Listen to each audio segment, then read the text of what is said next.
Bonjour à tous et bienvenue sur la chaîne Les Stats JDR pour un nouveau Café JDR. Et aujourd'hui, mesdames et messieurs, je reçois un invité de marque, un certain Poulpiquet, dit Nicolas, des champs de Tindalos. Bonjour monsieur. Bonjour. Je me suis dit qu'on allait parler, on est de la haute là maintenant contre soi, il faut qu'il y ait un peu de standing. Tu sais, Merci. mais je vous en prie, mon cher monsieur, on va être comme dans les salons du XVIIIe siècle. Sauf que maintenant on a la Ah bon, technologie. allons-y, allons-y. Heureusement que les caméras ne sont pas enregistrées dans ce cas. Oui, je vois très bien ce que tu veux dire. Commence pas à Et- me provoquer comme ça au début d'un café JDR tout à fait amical. Je pense que c'est de mauvais aloi. Bon, euh, en tout cas, je suis ravi de te recevoir. Bah merci pour l'invitation, ça me fait très plaisir d'être là. Eh bien, tant mieux, ça peut ne pas durer, nous allons voir. On va parler aujourd'hui d'immersion en jeu de rôle, mais avant qu'on aborde ce sujet, ça va être le thème principal aujourd'hui. Ça serait quand même intéressant que tu nous présentes qui tu es, parce que tu es lié à un jeu de rôle qui s'appelle Les Champs de Tindalos. Et bon, c'est intéressant que tu nous informes un peu de ce que c'est. Je pense qu'on pourra faire le pont vers le sujet grâce à ça. Ouais, tout à fait.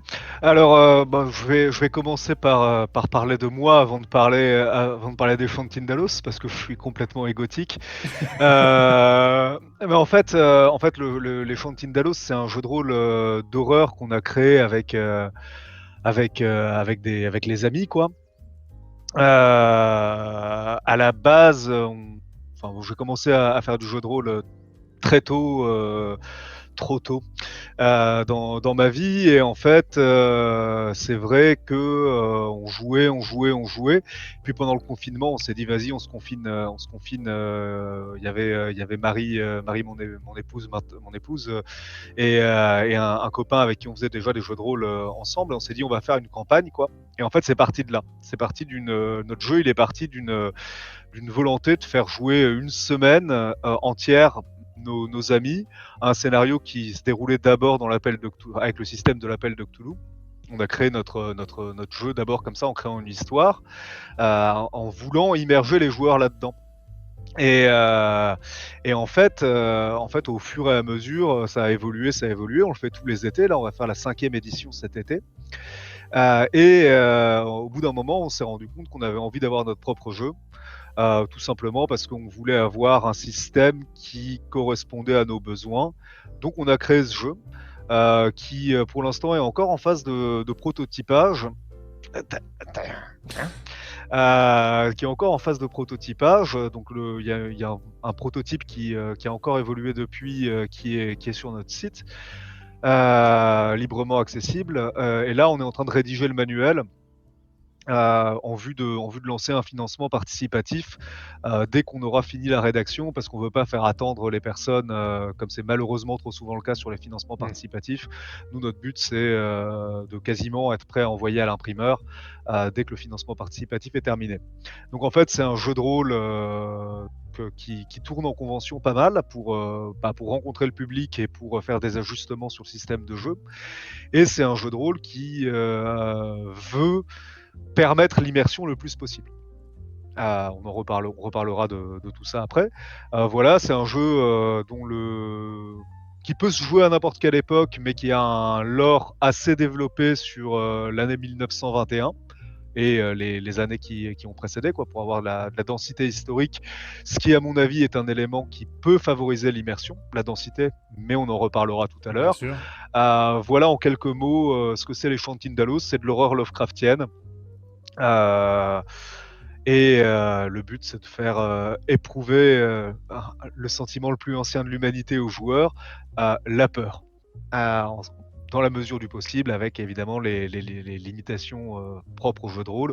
On n'a pas envie que les gens fassent un vrai arrêt cardiaque Ah bon? au cours d'une partie. Ah, je pensais Ouais, pas. non, non, Moi, ça a non. toujours été mon objectif, hein, que ce soit de les déprimer au point qu'ils cherchent à partir, ou alors en les terrifiant. Moi, c'est mon objectif, hein. Je veux faire du mal aux Non, mais il joueurs. faut créer des, non, mais faut créer des sentiments chez le joueur.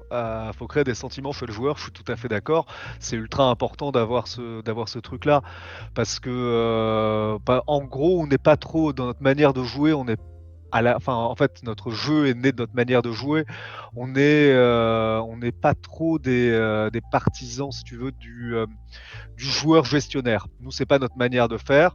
Nous, on veut qu'il y ait un attachement au personnage et qu'il y ait une incarnation le plus possible en fait entre joueur et personnage.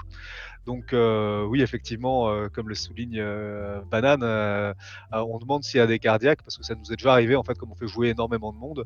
On a eu un joueur une fois, il était super, tu vois, il a passé un très bon moment et on disait: «Mais ça va quand même?» Il fait: «Ouais, non mais en fait je suis vraiment cardiaque quoi». Ah oui, Et d'accord. il nous l'a dit après, donc après on a pu ajuster parce que c'est vrai que, tu vois, pour susciter la peur, tu as des trucs, tu vois, on joue beaucoup en présentiel, donc des trucs, tu vois, où tu te rapproches de la personne et où tu vas moduler le ton de ta voix, les bangs, les surprises et cetera, un peu les jump scares qui sont utilisés dans le cinéma, ça marche. Donc il faut les employer parce qu'il faut Bien employer sûr. ce qui marche, quoi. Bah, alors moi j'ai joué, j'ai partagé une partie, deux parties avec toi en tant que maître du jeu, et d'ailleurs il y a même eu, je crois que c'est une seule partie où il y a eu deux MJ. C'était Ouais, toi et Damien, et vous ouais. pratiquez ça régulièrement. Enfin, j'avais jamais fait ça en fait. C'était assez intéressant parce que vous pouviez ainsi marcher, vous déplacer autour de la table et occuper l'espace à deux. Ouais, c'est l'occupation de l'espace et la maîtrise de l'espace, qui crée une qui crée une situation comme ça, tu vois, qui est un peu, qui ça contribue quoi à ancrer l'expérience, on va dire, du joueur à mon avis. Ouais, c'est un truc, la masterisation à plusieurs, ça fait longtemps que qu'on pratique ça, ça fait longtemps qu'on pratique ça, parce que, en fait, on aime bien faire des histoires ensemble et c'est vrai, bon, ça c'est une pratique, ça nécessite pas mal de rodage dans l'écriture du scénario et surtout dans l'écoute qu'il y a entre les maîtres du jeu. Donc en fait, ça marche très bien en général.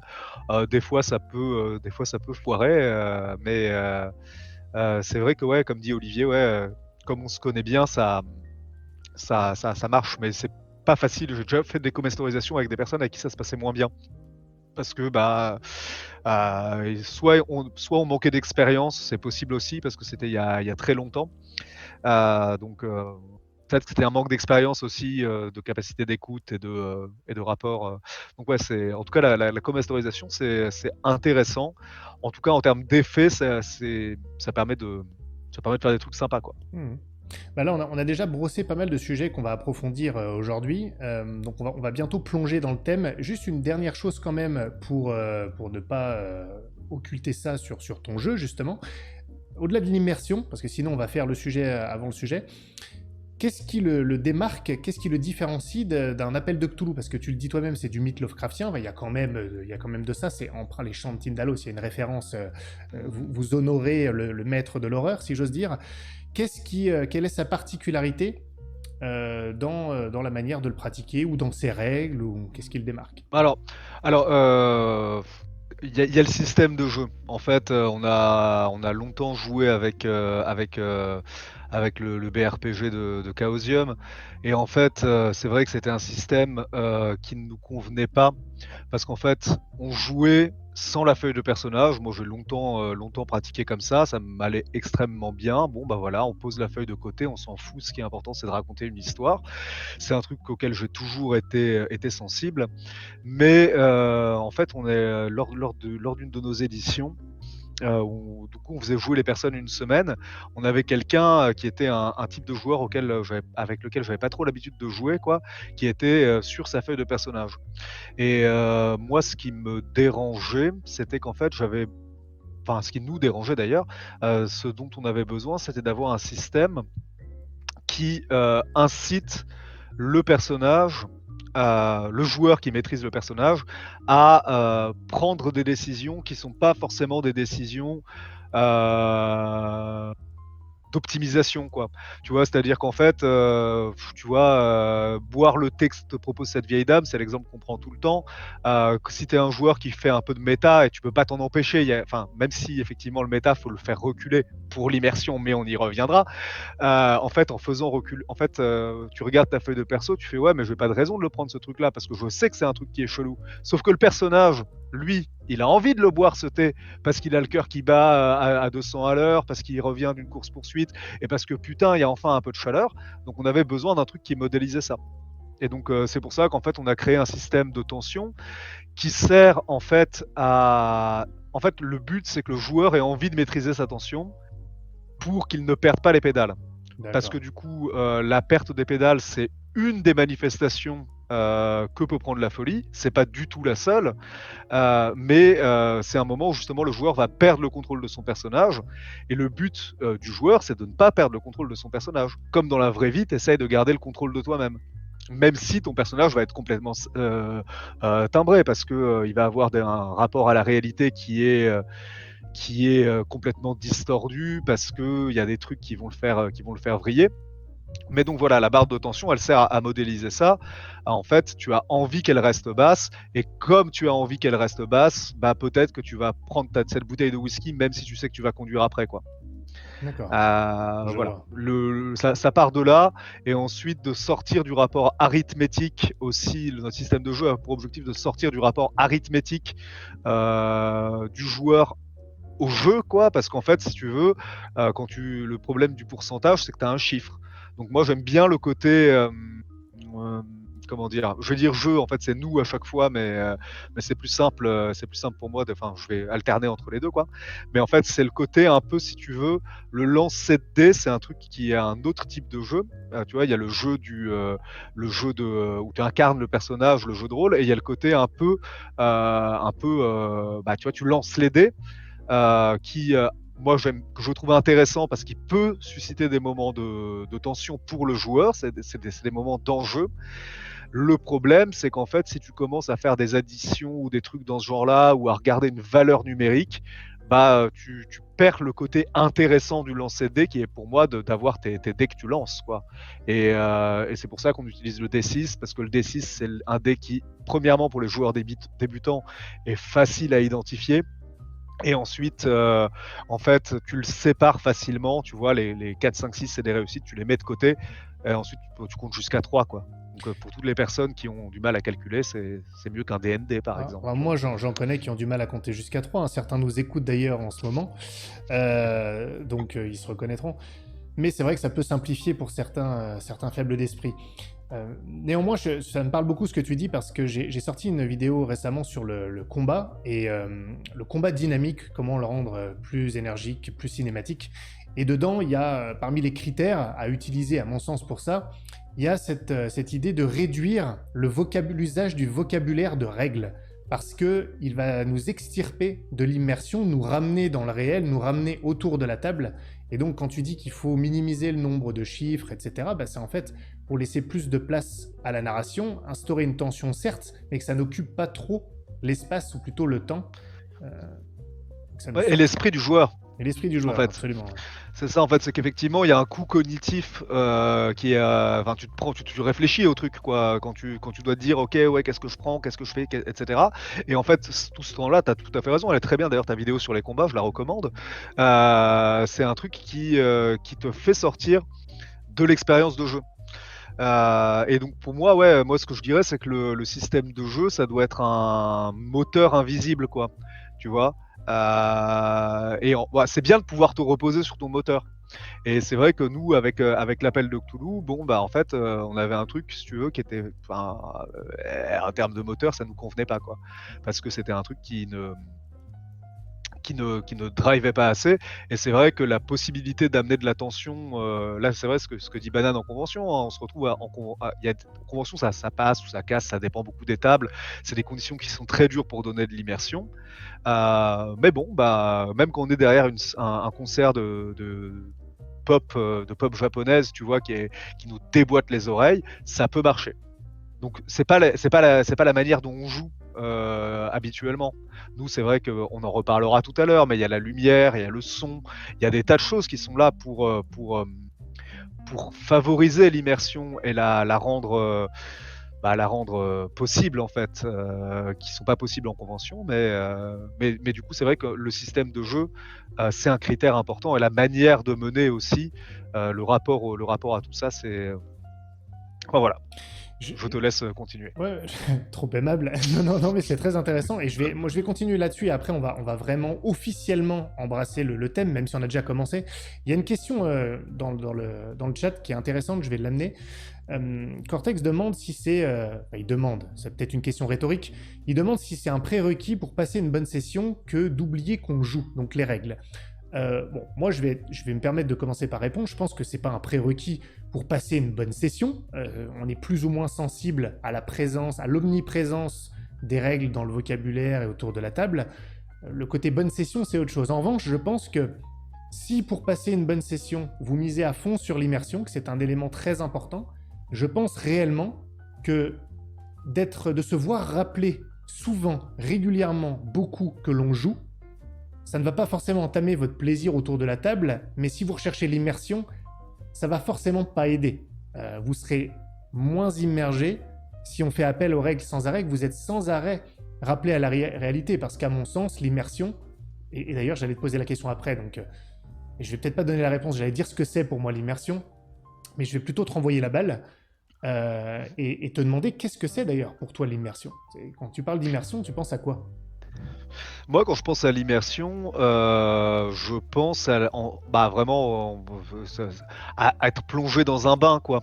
En fait, si tu veux, c'est rentrer dans un autre milieu que celui dans lequel tu es dans ta vie quotidienne parce que, il y a les factures, parce qu'il y a ceci, parce qu'il y a cela et en fait, tu arrives dans un autre endroit, tu vis une autre histoire, tu es, généralement quelqu'un d'autre, quoi et je vais juste rebondir sur la remarque sur le non, je pense pas que ce soit un prérequis, pour passer une bonne soirée, pour jouer et même avoir du plaisir de jeu, hein. Je pense que de toute façon là-dessus, il y a ça dépend des goûts et des couleurs, quoi.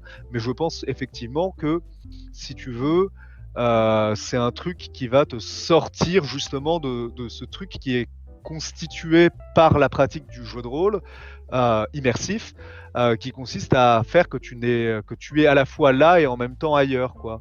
Et je trouve que c'est un truc, si tu veux, moi ça peut me faire j'ai l'impression qu'un système trop de rappel, à l'extérieur de la narration, c'est un peu, si tu veux, comme tu es en train de nager dans un truc, quoi, et tu as un crochet qui arrive, d'en haut, quoi, parce que tu es un petit poisson, tu es bien content et là, frac, tu te fais hameçonner et paf, tu te retrouves sur le plancher d'un bateau, quoi, et on te dit: «Eh attention, tu as 12 points de machin truc à faire!» et ensuite, je te rebalance dans la flotte et tu fais: «Ouais, OK, mais» en fait et là, en fait, ton contact que tu as avec le personnage et avec ce qui l'entoure, il y a le risque, en tout cas, qu'il soit un peu qui s'effrite, quoi, Ça, voire qu'il se casse. C'est un peu le sentiment que j'ai parce que pour moi, dans ce qu'est l'immersion, effectivement, c'est d'être à la fois là et à la fois pas là. Et je pense que c'est important d'avoir les deux parce que je ne dis pas qu'il faut oublier totalement, évidemment, qu'on est dans la réalité, mais je pense que l'immersion, c'est précisément réussir à s'éloigner par l'imaginaire de son propre corps d'une certaine manière pour pouvoir pleinement vivre l'histoire et être au plus près, même si on ne pourra jamais forcément l'expérimenter complètement, être au plus près des sentiments, des ressentis qui vont être générés dans la partie. Et je pense que le terme ressenti est très important quand on parle d'immersion. Quand on est immergé dans un jeu, c'est qu'on va, même s'il peut y avoir des filtres, et plus ou moins de filtres en fonction des gens, on va ressentir ce qui se passe, en partie au moins. Ben, à mon sens, il y a de ça dans l'immersion. Et en fait, quand je t'ai invité sur le café JDR, j'avais pas de sujet en tête. Et c'est toi qui as proposé l'immersion assez rapidement. Et donc là, tu l'as un peu défini, mais pourquoi tu as choisi ce sujet? Et pourquoi ça t'est venu comme ça Parce que c'est le principal, à mon avis. En fait, après, c'est dans mon rapport au jeu de rôle, quoi. J'aime beaucoup, par exemple, tu vois, les jeux de société. J'aime bien aussi les wargames. J'aime bien les jeux vidéo, etc. Même s'il y a des jeux vidéo qui sont très bons en termes d'immersion, je pense. Euh, mais voilà, quoi. Moi, ce que j'aime dans le jeu de rôle, c'est bon, enfin, un des trucs que j'aime dans le jeu de rôle, mais le truc qui me paraît le plus intéressant, c'est de vivre un truc avec les gens autour de la table. Euh, tu vois, tu vois, déconner en buvant de la bière, je préfère faire ça en déconnant et en buvant de la bière. J'ai pas envie de me faire chier à raconter une histoire. Enfin, tu vois, parce que, enfin, moi, je suis aussi un peu. Alors, je sais pas si c'est vieille école ou je sais pas quoi, mais en tout cas, je travaille mes scénarios. Donc, si tu veux, j'ai un gros, en général, et c'est ce qu'on fait sur notre truc, c'est qu'on passe pas mal de temps à préparer les scénars, à choisir la petite musique qui va bien au bon moment, etc. Bon, si tu vois, si t'es en train de scroller sur ton téléphone en même temps, il y a un petit aspect, ouais, un petit aspect manque de respect en fait. C'est-à-dire que tu vois, moi je donne un investissement avant la partie pour qu'on passe un bon moment ensemble. Après, tu vois, ça convient pas à certaines personnes et ça me dérange pas du tout que ça leur convienne pas. C'est pas forcément les personnes avec qui j'ai envie de passer, de jouer quoi. Mais, euh, mais voilà. Donc ouais, voilà, je pense que Je suis comme ça aussi. Enfin, c'est vrai que quand je joue au jeu de rôle, je dis pas qu'il faut être ultra sérieux tout le temps et qu'on peut pas déconner, mais il y a un curseur. Mais j'ai plutôt le curseur sur un minimum de sérieux parce que j'aime beaucoup ce que tu dis. Et encore une fois, tout le monde n'est pas comme ça, hein. Mais quand j'ai envie de déconner, bah, je vais être autour d'une table, je vais déconner avec mes potes. Mais je vais pas forcément faire du jeu de rôle. Le jeu de rôle, je le fais pour vivre une expérience, être en immersion, d'une certaine manière, même en tant que maître du jeu d'ailleurs, hein, ou faire vivre une expérience, peu importe comment on le voit. Et c'est vrai que bah, l'immersion, là je vais être en accord avec toi, pour moi c'est l'un des éléments principaux. Et j'avais pas prévu d'aborder cet axe tout de suite, mais t'en as parlé, donc autant rebondir dessus. Tu dis que tu prépares beaucoup tes scénarios. Donc quelle est la part et le rôle de la préparation dans l'immersion? alors, pour moi, il y a différents aspects. Le premier aspect, c'est de fournir un truc qui soit cohérent. Parce qu'en fait, si tu fais un truc, tu vois, je vais employer encore une image quoi, mais en gros, tu fais un truc qui est mal fichu. Et en fait, tu es en train de te promener dans ton histoire, quoi, et en fait, il y a un bug. Bah, tu vois, pour moi, c'est comme si, tu vois, tu déchirais le tissu de la réalité et que tu voyais la lumière de moi derrière ma table qui arrive, et c'est pas terrible pour l'immersion. Donc déjà, il y a le souci de la cohérence. Ensuite, il y a le- la préparation de tous les éléments qui vont permettre à l'immersion d'arriver. Et je te rejoins quand tu dis le maître du jeu, bah, il faut qu'il soit dans l'immersion. Ça marche pas à tous les coups, mais moi, pour moi, le meilleur moment, c'est quand tu mènes ta partie et tu vis le truc en même temps. Et en fait, tu le vois, le truc qui se déroule, et t'es dedans. Et moi, parmi mes premiers souvenirs, c'est parmi les trucs qui m'ont décidé à plutôt aller vers l'horreur vraiment. C'était ce moment, tu vois, je sais pas, j'étais au lycée, quoi, début du lycée, je dirais. C'est le moment en fait où tu commences à toi-même avoir peur du truc que tu racontes. Et en fait, comme tu as peur du truc que tu racontes, tu le communiques. Et voilà, c'est vraiment le souvenir, il revient assez précisément à ce que j'ai trouvé absolument fou. C'était ce moment dans cette partie. On était chez un pote en Normandie qui se reconnaîtra si jamais il nous écoute. On était des jeunes lycéens, tu vois. Et, après, le type a fait beaucoup de jeux de rôle, quoi. Et au début, j'avais insisté pour qu'on fasse une partie de jeu de rôle. Lui était là, ah, non, etc. Et en fait, on a joué. Et en fait, au moment de la pause, tu vois, on avait ramené de la bière, on avait pris de quoi faire la fête, quoi. Et au début, il s'était assis à la table en disant, ouais, ouais, bah, après, je vais aller boire de la bière à la pause, vivement que ça arrive. Et en fait, moi aussi, je me disais que c'était ce qui allait se passer. Et à la pause, en fait, tout le monde continuait à parler de l'histoire. Et c'était, ok, on fait une pause, mais on est encore dans Ouais. l'histoire. Et ce truc-là, pour moi, c'est ça le but, quoi. C'est le truc que tu veux obtenir. Et en fait, tu l'obtiens quand toi-même, t'es dedans. Parce que dans cette partie-là, tu vois, je décrivais, je sais plus si c'était les fenêtres d'un phare, tu vois, avec la lumière qui passe au travers. Je me rappelle plus sur quel détail, en fait, j'étais scotché. Parce que on pourra en reparler après, mais pour moi, je pense que pour réussir à t'immerger, tu as besoin de détails en fait qui deviennent signifiants en fait et qui pour toi euh, créent un truc qui se déploie quoi. Et voilà, donc voilà. je me laisse aller quand je commence à parler.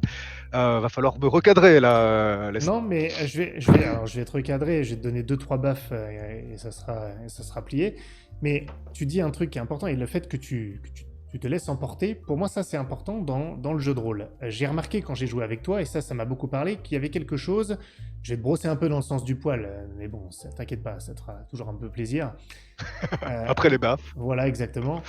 Mais c'est quelque chose que je vois très peu chez les maîtres du jeu. C'est pareil, j'en ai parlé sur ma dernière vidéo sur le combat parce que je pense que c'est aussi lié. C'est que le maître du jeu va aspirer les joueurs et les immerger dans l'histoire si lui-même vit ce dont il est en train de parler. Et je pense que ça passe beaucoup à la fois par l'intonation de la voix, mais si tu es en présentiel ou en webcam, peut-être la gestuelle, l'implication. Et donc, ouais, quand on est en distanciel, c'est surtout par la voix. C'est vrai que quand le ton du MJ, son attitude semble en décalage avec ce qu'il raconte, c'est beaucoup plus difficile de se sentir en immersion. Et quand j'ai joué avec toi, certes on était en convention, en plus c'est pas du tout les conditions idéales pour être en immersion, c'est clair, mais avec Damien, vous étiez beaucoup dans la gestuelle, vous tourniez autour de nous, vous fermiez un petit peu l'espace autour de nous autant que faire se peut, et dans votre voix on sentait que vous étiez dedans et parfois vous vous laissiez emporter. Et je pense que ça, c'est vraiment très important pour que tout le monde vive l'histoire immergée, quoi. Ouais, bah c'est ça, hein, Stéphane est très impressionnant là-dessus. Il a fait beaucoup de victimes en convention. Moi-même, des fois, j'ai peur, tu vois, parce que du moment où il prend sa canne et il menace de le foutre sur la gueule des gens, je me fais oh putain, faut qu'il se contrôle. C'est des trucs auxquels il faut faire un poil gaffe. Mais ouais, effectivement, en fait, si tu. En fait, pour moi, c'est une question de présence. Tu vois, moi, je veux jamais jouer de scénario ou très peu de scénario du commerce, quoi. Et en fait, moi, ce que je trouve comme problème des fois, tu vois, dans truc. Enfin, après, tu vois, je m'adapte, quoi, mais c'est vrai que quand tu lis le truc, forcément, c'est pas exactement la même chose que quand tu le vis, tu vois. Et c'est vrai que, tu vois, il y a des passages, notamment. C'est bien qu'ils soient bien écrits parce que c'est des moments importants. Tu dis ça dans une de tes vidéos, je sais plus laquelle, je crois sur la description des villes. Euh, c'est important d'avoir des passages qui sont écrits. Mais le mieux à ce moment-là, c'est de les apprendre par cœur. Tu vois, si tu arrives à faire ça, c'est génial. Je le fais pas à chaque fois parce que comme tout le monde, j'ai une tendance à la flemme, quoi. Mais ouais, tu vois, parce que quand tu dis le truc, c'est autre chose. Et effectivement, pour moi, faut l'incarner, quoi. C'est le centre, il est là, c'est l'incarnation. Et c'est L'incarnation. pareil pour les joueurs. Bah, viscéral, comme tu dis, toi, tu vois. Faut que ce soit faut que ce soit là, quoi. Ton son a coupé. Je sais pas si c'est toi ou si c'est moi. Alors, si tu parles, ton petit truc ne clignote pas. Donc ce n'est pas moi. Là, c'est bon. J'ai des faux contacts avec malheureusement mon micro tout neuf. Donc merci de me le dire quand ça arrive. Navré. Donc oui, non, je trouvais que le terme d'incarnation était bien parce que j'en parle souvent. Alors là, j'ai certains désaccords parfois avec d'autres quand on débat là-dessus, mais dans le rôle du MJ. Et c'est vrai qu'il y a une sorte de... je vais encore créer des levées de bouclier, mais je trouve qu'il y a une tendance depuis quelques temps, ou peut-être que je la découvre, j'en sais rien, au MJ qui veut tellement, je dis pas qu'il faut pas laisser la place aux joueurs, hein, mais qui veut tellement être en retrait parce qu'il faut tellement mettre en valeur les joueurs. Ça, c'est un truc qu'on entend souvent maintenant. Les joueurs sont les stars de l'histoire, etc. Certes, mais si le MJ s'efface trop, il n'y a plus personne pour incarner la thématique ou les ambiances qu'il souhaite. Et quand on parle d'immersion, il faut que le MJ soit proactif. Il ne peut pas laisser les joueurs entièrement maîtres de la génération de l'ambiance. C'est pas possible. Sinon, eux-mêmes vont pas le ressentir. Donc, il y a un rôle à jouer. Et je pense que le MJ doit effectivement incarner, pas forcément par les mots, par l'ensemble, ce dont il parle, ce qu'il raconte, ses thématiques, ses symboliques. Parce que moi, j'aime bien d'insuffler un peu tout ça pour forcer l'immersion. Donc, j'aime bien ton terme. Je l'ajouterai au personnel et viscéral. Je suis honoré. Je vois que tu écoutes, d'ailleurs, tu as pu citer une vidéo dans laquelle je parlais des descriptions. Tu as des bons points. Mais oui, Je- bah, Ça me fait du bien parce que j'en ai pas beaucoup des bons points sinon. Eh bien voilà, je t'en donne maintenant. Tiens. Oui! Super!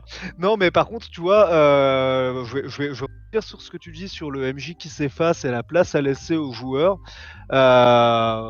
C'est vrai que le revers de la médaille, ça peut être de cannibaliser la parole et de pas laisser la place aux joueurs. Ça, faut faire gaffe à ça. Oui, c'est sûr. Et c'est vrai que le problème quand tu es dans le truc, et ça m'arrive, et c'est normal, quoi, parce que je suis hélas un être qui a des limites et je suis fini, quoi. Mais tu vois, quand tu commences à te fixer sur des trucs, bah en fait, si tu faut aussi laisser. En fait, ok, je vais reprendre. Rembobine un tout petit peu. En fait, quand tu veux faire naître le truc chez les joueurs, pour moi, ce qui est important, si tu veux, c'est que tu sais pas ce qui va fonctionner sur les imaginations de chaque joueur. C'est-à-dire que tu vois, tel joueur, il va être réceptif, tu vois, je sais pas, tu es sur une scène sur des docks pluvieux, il y a un type qui va être sensible, tu vois, à la pluie, tu vois, qui tombe en ambiance film noir. Un autre, lui, ce qui va le toucher, ça va être la rouille des bateaux. Un autre, ça va être le graffiti obscène, je sais pas, tu vois. Chacun va avoir ses trucs. Et donc en fait, tu es obligé, à mon avis, pour faire naître, pour immerger tes joueurs, tu es obligé en fait d'avoir un truc un peu impressionniste. Après, tu peux faire des effets de zoom, etc. Ça c'est bien sûr, mais tu vois, de donner quelques pistes comme ça, clac, clac, clac, et ensuite tu vois un peu ce qui marche sur les joueurs, et ensuite bah, tu vas de ce côté-là, quoi. Et le problème, c'est qu'en fait, si jamais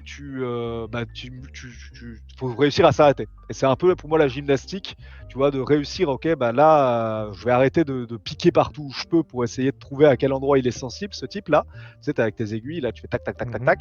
Le risque, c'est de pas réussir à s'arrêter et du coup de faire tac, tac, tac, tac, tac, tac, et là, le joueur peut passer un moins bon moment. Mais voilà, c'est le moment d'autocritique. Oui, bah après, de toute façon, on est tous sujets à ça. C'est vrai qu'il faut savoir on va dire, se modérer et laisser la place aux joueurs. Parfois même, en plus, ils peuvent nous donner des indices sur ce qui va les immerger, ce qui va les toucher. Donc c'est vrai que bien évidemment, il ne faut pas non plus tomber dans l'excès inverse. Simplement, et je m'arrête là-dessus, c'est vrai que je trouve que ces derniers temps, la tendance, elle est plutôt vers la mise en retrait complète.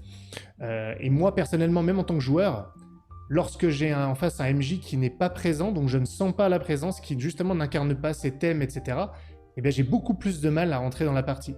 Quand on avait joué au champ de Tindalos, tout de suite, je me suis impliqué parce que j'ai vu tout simplement que tu étais impliqué. Et enfin, moi, ça m'aide beaucoup en tant que joueur pour capter mon attention. Ouais, bah ouais, c'est. Ouais.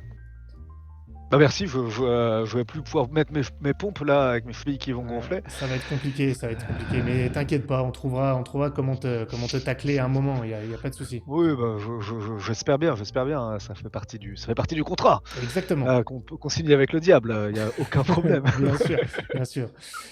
Justement, mais moi je voudrais revenir sur ce que tu as dit sur les textes pour l'immersion, ce qu'on peut écrire. Parce qu'effectivement, il ne faut pas non plus que tout soit écrit. Et quand certaines personnes entendent ça, ils se disent: ah, mais tu écris tout, tu prévois tout, tout est scénarisé, tout est scripté. Ça n'a rien à voir. C'est simplement qu'il y a certains moments clés pour que, surtout quand il y a pas mal d'informations qui doivent être disséminées, justement, le risque, c'est de ne pas avoir assez préparé ou de ne pas être préparé à livrer ces informations de manière fluide. Et finalement, ça prend beaucoup plus de temps que ça aurait dû en prendre et ça va casser l'immersion. Alors que parfois, un texte écrit va être beaucoup plus synthétique, justement parce qu'il a été préparé sans dénaturer un peu sa beauté, c'est pas trop le terme que je. Mais en tout cas, sa pertinence avec ses descriptions et tout ça. Mais j'ajouterais un truc à ce que tu as dit, au-delà de l'apprendre par cœur. Alors, ça, c'est vrai, si tu es en présentiel, c'est vrai que c'est mieux. Mais c'est surtout de dire le texte et de ne pas le lire, ce qui n'est pas tout à fait la même chose. Ah oui, oui, oui, oui, oui, oui, oui. Ça, c'est vraiment important. Et je pense qu'il y a deux méthodes, en tout cas, tu me diras ce que tu en penses. Soit on écrit un texte comme on écrirait et on a la capacité, quand on le lit, entre guillemets, en fait, de ne pas tout à fait le dire tel qu'il est écrit. Ou alors on n'a pas cette capacité, parce qu'on l'a pas assez travaillé ou autre. Et à ce moment-là, je pense qu'il est intéressant d'écrire le texte tel qu'on va le dire et de s'entraîner à le dire Oui. pour voir si ça part bien, en fait. Ouais, ouais, c'est ça, c'est ça. faut le passer au gueuloir, quoi.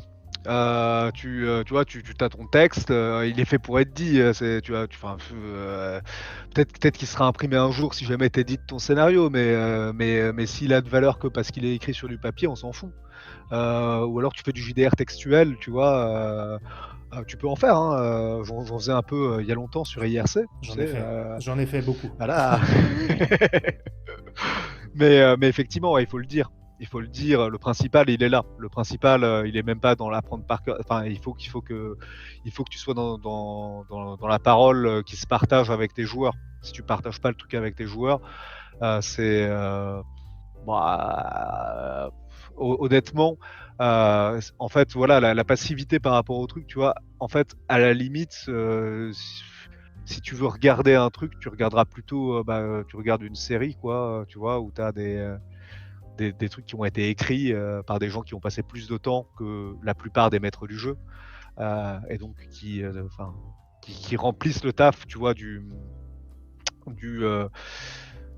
où il n'y a pas le contact interpersonnel, quoi. En fait, voilà, le contact interpersonnel, pour moi, il est super, super important pour que l'immersion puisse avoir lieu. Parce que même, tu vois, s'il y a une personne autour de la table, alors là, ça fait, ça fait un peu, tu sais, genre les médiums qui disent ouais, mais s'il y a une seule, il y a un esprit fort parmi nous. Mais c'est juste, tu vois, en fait, s'il y a quelqu'un, tu vois, qui est autour de la table et qui fait mais, en fait, c'est vrai que ça peut casser la dynamique de groupe, quoi. Et c'est pour ça, moi, bon, les effets de mode, j'y suis pas trop sensible parce que pendant des années et des années, j'étais en mode ours dans ma cabane avec les copains et on suivait pas du tout ce qui se passait dans le monde du jeu de rôle, quoi. Et donc on a fait notre truc à notre sauce.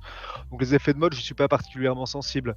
Après c'est vrai que bon, bah, s'il y a un retrait du maître du jeu, à la limite, s'il se met en retrait, pourquoi pas, mais il faut qu'il fasse sa part du taf, comme les joueurs doivent faire leur part du taf, quoi. Pour moi, c'est on t'entend pas. C'est pas possible. Là, on t'entend. On t'entend pas. Là, on t'entend. Il est tout neuf, il va falloir que. En fait, c'est la prise du micro qui est merdique, en fait. C'est hallucinant. Hallucinant. Je vais devoir tenir la prise du micro pendant tout le truc. Oui, ça Infernal. te donnera peut-être un air un peu crispé, Ouais, mais exactement. Plus crispé ça que se sentira d'habitude. pas au niveau de la voix. Non, non. Non, j'allais dire, c'était un des axes que j'avais prévu justement pour la discussion, donc c'est bien que tu aies embrayé là-dessus.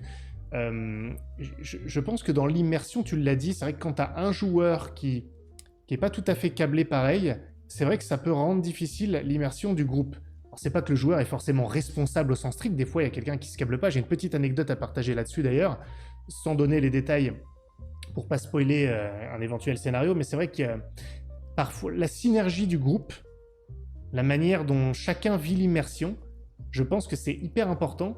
Et parfois, on n'est pas tout à fait câblé pareil. Et il suffit d'une personne qui se greffe pas et que ça se sente pour malheureusement nuire à l'immersion. Sans, encore une fois, rejeter la faute ou quoi que ce soit. Parfois, on n'est juste pas câblé de la même manière. Donc, je sais pas ce que t'en penses. Ouais, moi je suis tout à fait d'accord, hein. Il y a des gens, des profils très différents. J'aime bien jouer avec eux séparément. Je les mets pas ensemble. En fait, pour moi, tu vois, il y a un aspect un peu choral, d'où les chants. Enfin, c'est une des raisons d'ailleurs pour lesquelles on aime bien, on s'est appelé les chants, tu vois, de Tindalos. C'est Mhm. qu'il y a c'est le côté choral, quoi.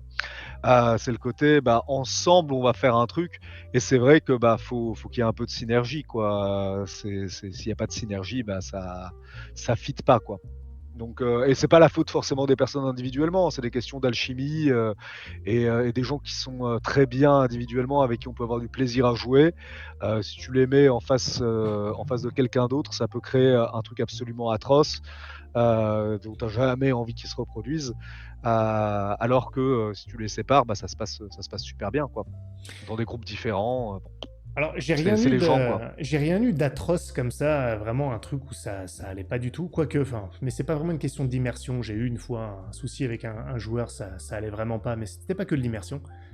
Peu importe, ça c'est pas trop important, mais j'ai eu un cas avec mon groupe de titulaires, donc c'est-à-dire le groupe avec lequel je joue le plus souvent mes joueurs de campagne. Et sur un scénario, on le joue et tout le monde est à fond dedans. Ça fonctionne pour tout le monde. Et à un moment, il y a un des joueurs alors que l'histoire progresse et il se rend compte de certaines choses, la thématique émerge et ça lui va pas pour des raisons personnelles, tout ce que tu veux. Ça va plus en fait. Et il le dit pas. Et le joueur se ferme. Et tout le monde sent qu'il y a un truc qui va pas. Mais il dit rien. Et on est en plein dans l'action, en plus, on est dans le truc. Et ça a pas gâché le scénario, honnêtement. Heureusement, ça n'a pas... Et c'est pour ça que je cite l'exemple d'ailleurs, parce que parfois c'est simplement, c'est nuancé, c'est pas un truc qui te ruine forcément ta partie. Mais tout le monde, après on en a discuté ensemble, tous les autres joueurs ont senti ça, et se sont posé la question pendant la partie, ils se sont dit tiens, il se passe quelque chose. Et donc, ça les a un peu sortis sur un moment de l'immersion, parce que forcément, tu reviens au réel et tu vois qu'il y a un joueur et non pas un personnage qui n'adhère plus Ouais. d'une certaine manière. Ouais, c'est ça. Ouais, t'as tout à fait, je vois tout à fait ce que tu veux dire, hein. C'est le problème de faire des trucs avec des gens, quoi. C'est que les gens, ils ont leur sensibilité propre, quoi, et c'est vrai que ça peut, quoi. Ça peut arriver. Bon, on va pas les remplacer par des IA, nos joueurs, ni les maîtres du jeu d'ailleurs. Ça serait assez déplorable. C'est pas moi qui l'ai dit, hein, vous noterez tous. Non, mais voilà. C'est, ça serait pas terrible. Non, c'est parce que j'aime bien les gens avec leurs défauts, quoi. Et leur sensibilité enfin, c'est pas forcément des défauts d'ailleurs, hein. Bah voilà, faut faire là-dessus. Tu vois, moi je trouve que c'est assez intéressant, tu vois, tout ce qui va être outils de sécurité émotionnelle, par exemple. Moi, ouais, mais voilà, tu vois, forcément, je ramène un peu de conflictualité là-dedans. Euh, en fait, comment dire, si ça permet à la table de pas avoir ce truc-là, pourquoi pas. Moi, après, je n'ai jamais assisté à des trucs, tu vois, où ça faisait des pataquès ou que sais-je, quoi. Je comprends la réticence de certaines personnes, il n'y a pas de problème, enfin, chacun fait bien comme il veut. C'est vrai que nous, on s'en sert en convention. En fait, c'est même pas on s'en sert. Parce qu'en fait, en réalité, ça a dû arriver une fois sur les centaines de parties qu'on a faites en convention, quoi. Tu vois. Alors qu'on peut faire des trucs trash, il n'y a pas de problème, etc. Et en fait, tu dis aux gens, ouais, il y a ce truc-là qui permet de, si vous n'êtes pas à l'aise, de sortir du truc. Moi, ça m'est jamais arrivé. Je crois que c'est à Badan que c'est arrivé, quoi.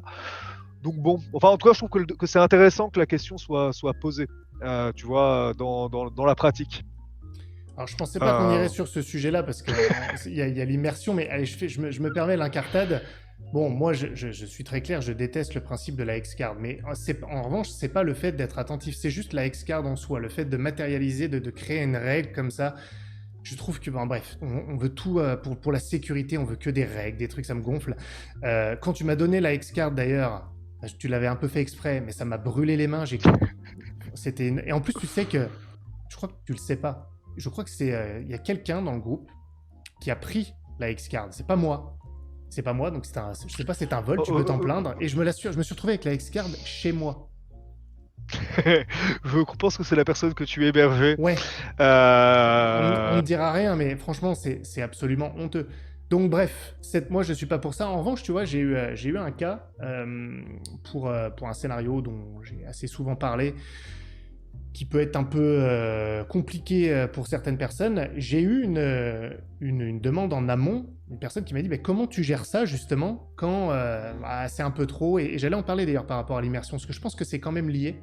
Justement quand ça devient un peu très proche, quand la frontière entre Ouais. le réel et le monde imaginaire est vraiment ténue sur des sujets durs ou tristes ou qui parlent aux gens. Voilà, c'est pas parce que les gens comprennent pas ça des fois, mais c'est pas parce que je critique le principe de la X-Card en elle-même ou l'outil de sécurité émotionnelle, le concept même d'outil de sécurité émotionnelle, que je me ferme et que je dis oui, non, si t'as un problème, tu te gères et ferme-la. C'est pas ça du tout.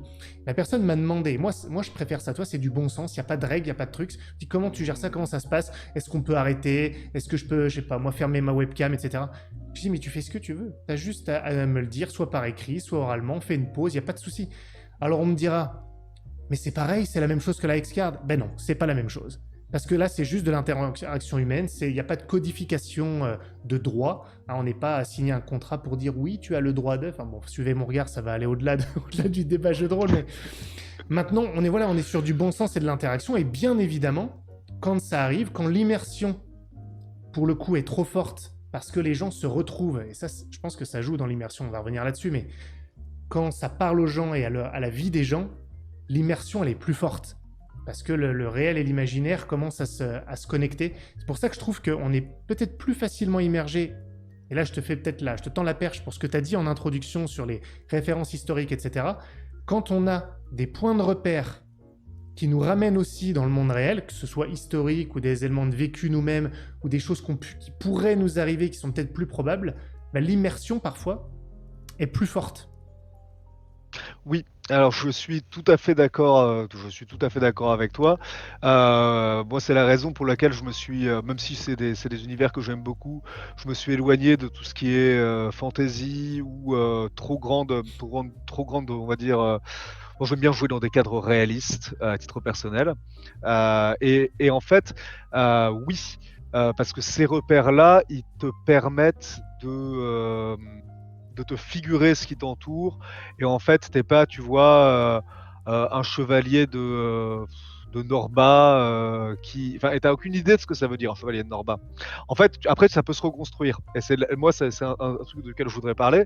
C'est la question justement de qu'est-ce que tu peux faire, toi, en tant que maître du jeu, quand tu crées. Enfin, mais là, on va sur du world building, quoi. Désolé pour l'anglicisme. Mais on va sur un truc, si tu veux, qu'est-ce que tu peux faire toi en fait pour permettre l'immersion en tant que maître du jeu par la préparation de ton univers, etc. Et c'est vrai que l'immersion, elle est évidemment plus simple quand tu joues. Moi, si tu vois, j'aurais plus de facilité, même si j'ai aucune idée de comment tu répares une bagnole, parce que je suis vraiment nul là-dedans. Moi aussi. Mais tu vois, je me fais une, oui, avec les micros aussi. Mais je me fais une idée, tu vois, à peu près de ce que ça doit être la vie d'un mécanicien. Et donc, j'aurais plus de facilité à jouer un mécanicien que de jouer je ne sais pas moi, un renard de la planète Blob. Et pareil, tu vois, j'aurais plus de facilité à jouer un chevalier du XVIe siècle qu'à jouer un elfe, par exemple. Même si tu vois, l'elfe, c'est plus simple que le renard de la planète Blob, quoi, parce qu'en fait, il y a un corpus imaginaire en fait que je m'approprie. Ça fait naître des trucs dans mon imagination. Et c'est vrai que pour moi, c'est une des forces de l'histoire. Moi, je vais juste faire mon tout petit panel de jeux par lesquels je suis passé, quoi. Vas-y. Alors, je vais en oublier. Je vais commencer avec Star Wars D6, puis je vais faire un tout petit peu de AD&D avant d'aller sur la 3e édition. Je vais faire un peu d'Indomine Satanis Magna Veritas. Et après, l'Appel de Cthulhu a pris beaucoup de place. Je joue à d'autres petits trucs avant, mais moins marquants, on va dire, dans mon expérience. Et un de mes gros kiffs, ça a été Te Deum pour un massacre. Ah bah. Le jeu de rôle historique pendant les guerres de religion. J'y ai jamais joué, mais la période est fascinante. Bah oui, c'est ça. Ah mais c'est vraiment 1572, notre Saint-Barthélemy à nous. 24 août 1572, c'est dire tu vois, à quel point je voue un amour pour cette période que j'aurais surtout pas voulu vivre. Oui, non, mais c'est clair. C'est pas un truc que tu as envie de vivre. Mais en fait, c'est aussi l'intérêt de la fiction, quoi, de vivre des trucs que tu n'as pas envie de vivre. Moi, dans la vraie vie, j'ai pas du tout envie de vivre le 10e de ce qu'on crée dans les champs de Tindalos, tu vois. Au contraire, moi, je suis très content d'avoir mes. Je veux pas de pantoufles, quoi, mais j'aimerais bien avoir des pantoufles, tu vois. Mais je pense que c'est quand même un point vraiment important, même dans les univers un peu de fantasy. Je crois que j'en avais déjà parlé aussi là-dessus. Moi, je fais mes campagnes dans un univers de low fantasy. J'adore ça. Ouais. C'est vrai que c'est vraiment mon truc. Mais, enfin, il n'y a pas que ça. Mais pour l'immersion, je pense que ça aide. Après, là, il faudrait plus demander à mes joueurs. Mais les problématiques ou les enjeux ou les thématiques qui sont abordées, alors il y a certaines thématiques peut-être fantastiques ou autres, mais il y a souvent des thématiques humaines. des Oui. symboliques, des choses. Et ça, quel que soit l'univers dans lequel tu joues, si tu as des thématiques humaines, des problématiques humaines ici et là, qui te ramènent à des trucs qui ont Oui. pu arriver dans le passé ou qui arrivent toujours encore aujourd'hui, eh bien, c'est beaucoup plus facile d'être immergé, même si le décor n'est pas réaliste ou n'est pas celui de notre monde. Tout à fait, tout à fait. Tout à fait, c'est les passions humaines, quoi. Moi, et à vrai dire, on va dire ma sensibilité perso va plutôt vers la low fantasy aussi. Hein. Tu vois, j'aime bien ça, quoi. J'ai jamais été grand fan, même quand je faisais de la fantasy, des trucs avec des mages, etc. Ou alors une magie discrète. J'ai beaucoup aimé, tu vois, par exemple, l'Assassin Royal, que j'ai commencé à lire quand j'étais tout petit, pour le coup, de Robin Hobb, parce que justement, tu vois, la magie, c'était un truc. Ok, il y en a, mais c'est pas n'importe quoi. C'est un processus qui est long, et il y a des enjeux. Et ce qui est important, finalement, tu as tout à fait raison, c'est les passions humaines, et ça, tu t'en fous que ce soit dans l'espace ou sur la planète Blob, ou dans l'Antiquité, etc. T'as des trucs qui marchent tout le temps, et c'est ce qui fait que c'est intéressant. Faut toucher à des trucs essentiels, quoi. Voilà. Ouais, non, mais je suis d'accord. Et c'est pour ça que tu vois, même tu parlais de création d'univers. Oui, parce qu'il y a un terme en français, je sais que tu l'ignores. Je te l'apprends, un bon prof de français que tu es. Je t'explique maintenant, tu auras un peu plus de cordes à ton arc. Tu sais qu'il y a un terme Oui. pour dire création d'univers. Donc de rien. Voilà. Merci. You're welcome en bon anglais. Et du coup, j'ai presque perdu, par conséquent, parce que du coup, c'est absolument abject, j'ai perdu le fil de ce que j'allais dire. Dans la création d'univers, ah oui, j'aime bien, et c'est ce que j'ai fait, alors aussi parce que je suis un passionné d'histoire, mais j'aime bien ramener des références historiques qu'on va pouvoir comprendre. Moi, j'aime bien que les joueurs comprennent mes références. Ça me dérange pas de voir qu'ils voient que j'ai pompé sur un truc historique ou machin, ou de la mythologie ou tout ça. Ça me dérange absolument pas. Au contraire, ça veut pas dire que je vais pas le remodeler, que je vais pas me l'approprier. Mais même ces éléments de fiction, la mythologie c'est de la fiction, mais c'est de la fiction dans notre monde, eh ben ramènent quand même à une forme de réalisme parce que on a connu ces références mythologiques dans notre monde. Et je trouve que pour l'immersion, bah, ça aide vraiment. Et c'est pour cette raison, personnellement, et il y en a plein que ça ne gêne pas, hein, et que je me suis éloigné. Micro. C'est pas possible. Hein. Faut que je comprenne ce qui se passe. Tu m'entends là ou pas? Oui, là, je m'entends bien. Ouais. Mais ça se joue à rien, quoi. À rien. Bref. Ah oui, 1 millimètre, c'est beaucoup. Oui. Voilà, non mais... Ouais, infernal.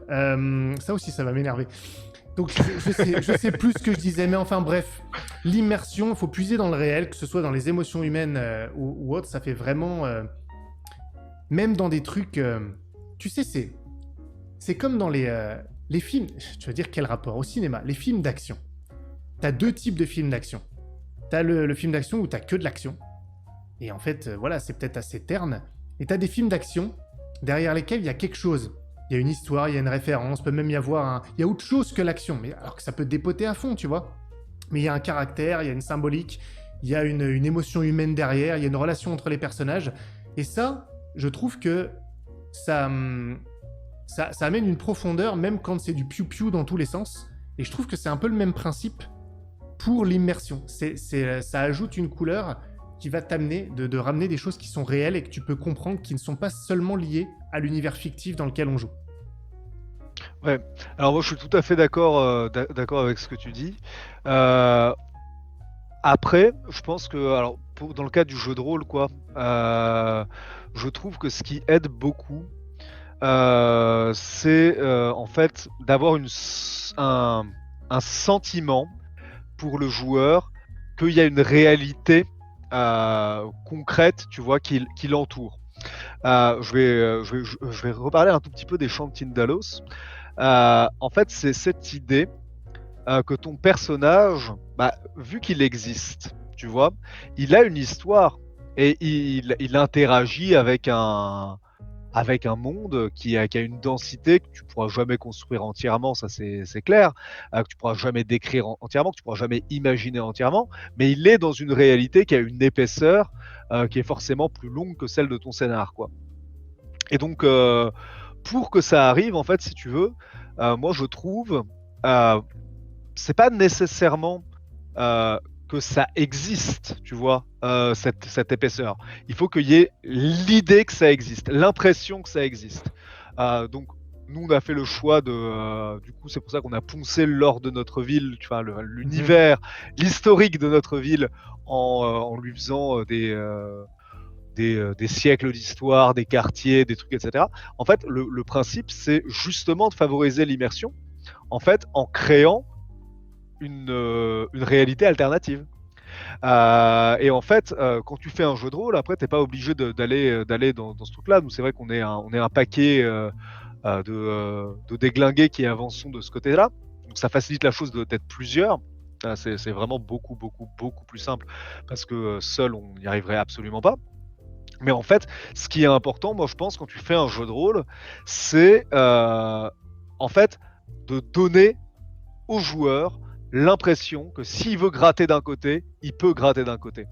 Tu vois, en fait, que s'il veut aller d'un. Après, t'es pas obligé de rentrer dans les détails, quoi.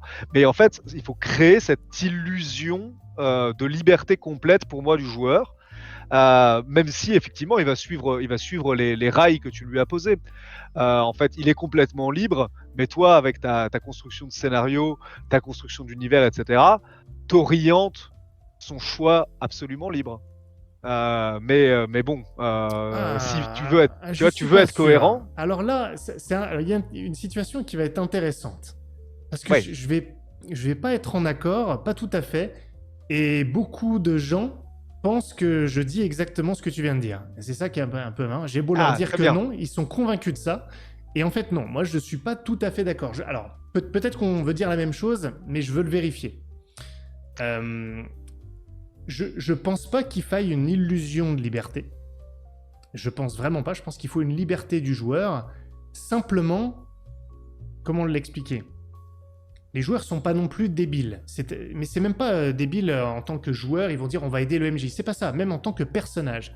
Je pense que quand leur personnage, ça dépend si on parle de scénario ou campagne, mais à partir du moment où leurs personnages ont un objectif, où ils sont là pour une raison, où il se passe quelque chose, qu'est-ce que je pourrais dire? T'es dans une banque et elle se fait attaquer par des braqueurs. Les joueurs sont totalement libres, mais comme dans la vraie vie, leur liberté est limitée par la situation. Mais ils sont entièrement libres, donc c'est pas vraiment une illusion de liberté, c'est juste que la circonstance fait que, bah oui, tu dis pas je charge le mec qui a un AK-47 pointé sur toi. T'es libre de le faire, mais personne le ferait, donc certains diront bah oui c'est du dirigisme parce que le joueur peut pas charger sans se faire tuer. Bah, c'est comme dans la réalité, cher ami. Alors, on est d'accord là-dessus, oui. Voilà, donc c'est pas une. Mais tu vois, là où j'étais peut-être pas d'accord, c'est pas tant l'illusion de liberté, c'est l'orientation du choix. Là, je suis pas d'accord parce que je pense pas qu'il faille orienter les choix des joueurs. Il faut que les choix soient valables pour qu'il y ait des choix, que tous les choix soient Oui, valables pour qu'il y ait des choix, à mon avis. oui, oui. Oui, alors, je vais préciser Vas-y. effectivement parce que c'est le diable est dans les détails. Quand je parle d'illusion de liberté, non, le joueur décide absolument de ce qu'il fait. Après, effectivement, tu vois, il va agir de façon raisonnable, quoi. Quand je parle d'illusion de liberté, je veux dire, en fait, je vais te donner un exemple.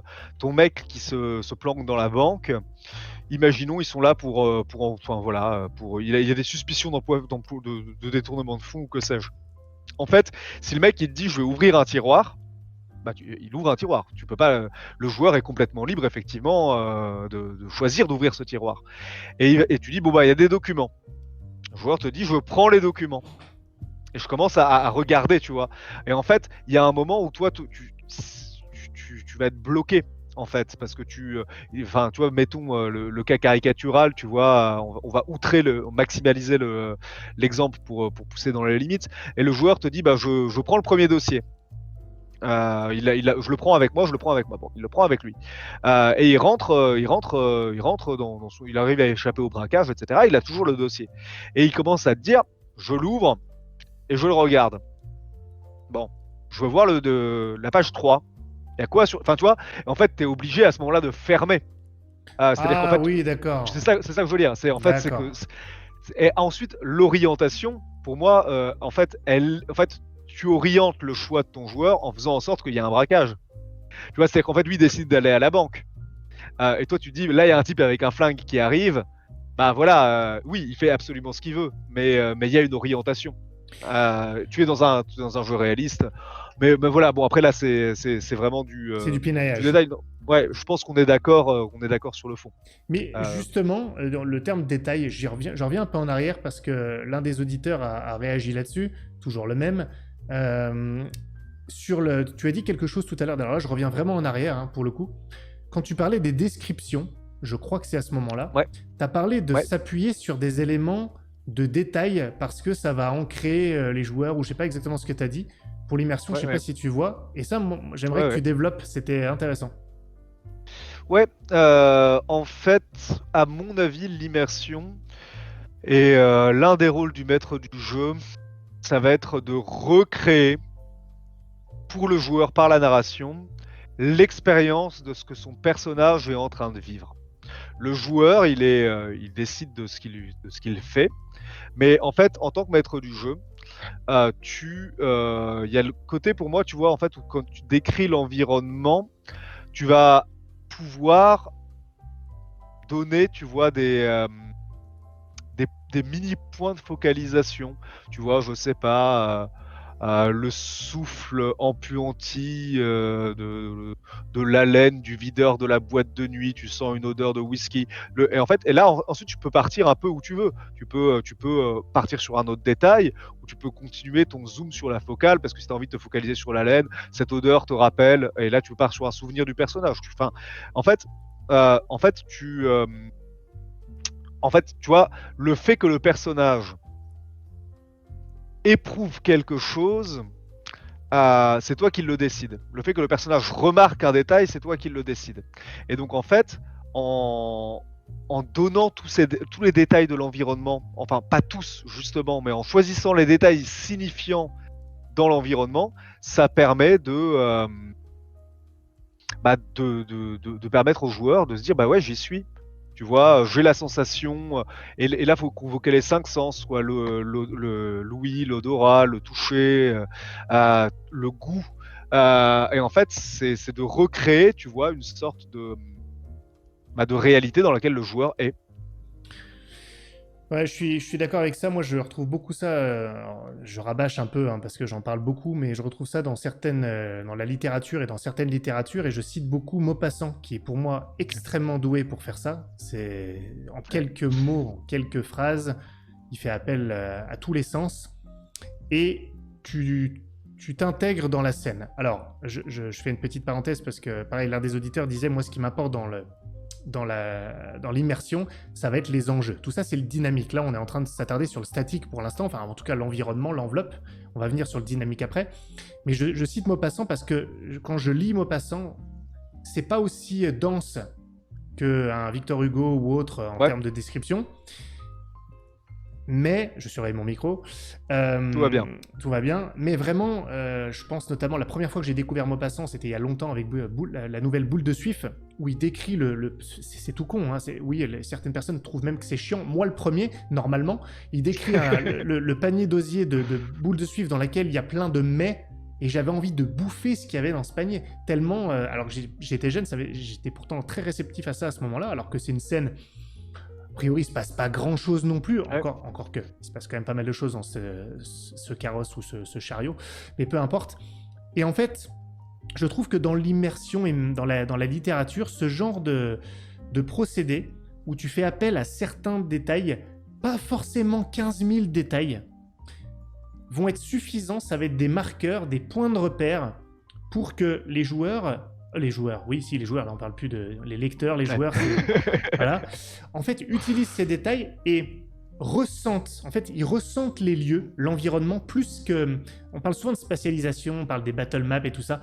Moi, je pense que c'est pas important, ils doivent ressentir le lieu, c'est pas grave s'ils n'en comprennent pas la spatialisation exacte, ils vont broder autour. Et les fondamentaux qu'on va partager autour de la table, c'est les quelques éléments de détail dont tu parlais, que tu as mentionnés et décrits. Le reste, leur imagination va faire le travail. Et je trouve Ouais. que dans une description de scène, il faut juste le bon dosage, et ça suffit pour savoir où on est.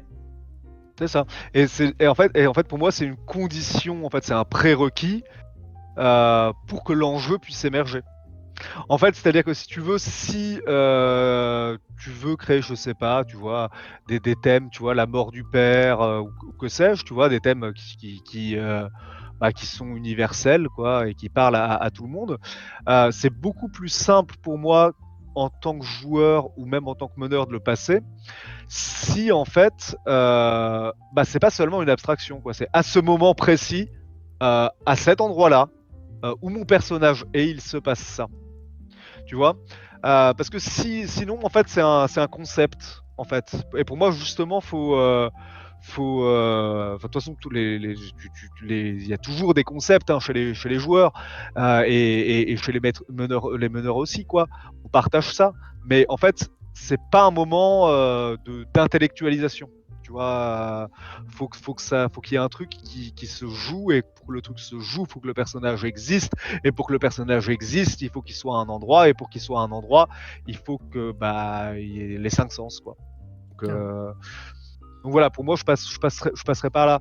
Mais c'est vrai que du coup, tu vois, effectivement, pour moi, avoir un lieu fixe, c'est ce qu'on, pour le coup, c'est ce qu'on fait. C'est en fait, on choisit un lieu dans lequel on rejoue tout le temps des histoires. À chaque fois, en fait, à la fin du scénario, soit c'est la fin du monde, soit c'est la ville, elle est démolie parce que les joueurs ont fait exploser un truc, etc. On efface, et en fait, on revient dans le même endroit, tu vois, de partie en partie, avec d'autres meneurs de jeu qui créent des trucs. Et là, on revient sur la construction d'univers. Parce que du coup, en fait, quand tu as ce truc-là qui est construit par des efforts collectifs et plein de parties qui ont créé en fait une réalité, tu vois. Je vais te donner un exemple. Un personnage joueur d'un scénario, bon, c'est un flic, tu vois, il s'appelle Lenny Pratt. Lenny Pratt, c'est un type qui déteste les Irlandais. C'est pas un catholique, pardon, un protestant anglais qui vraiment a une haine des Irlandais. À la base, c'était un personnage joueur. Et en fait, il s'est détaché du joueur pour en fait rentrer dans une réalité. De la réalité fictive, en fait, ce qui fait que en fait, quand tu te balades dans notre ville maintenant, en fait, tu vois, pour les joueurs qui ont joué plusieurs fois, il y a ce retour, en fait, il y a Lenny Pratt. Et des fois, Lenny Pratt, ils l'ont buté, des fois, ils l'ont pas buté, des fois, ils sont allés chez lui, des fois ceci, des fois cela.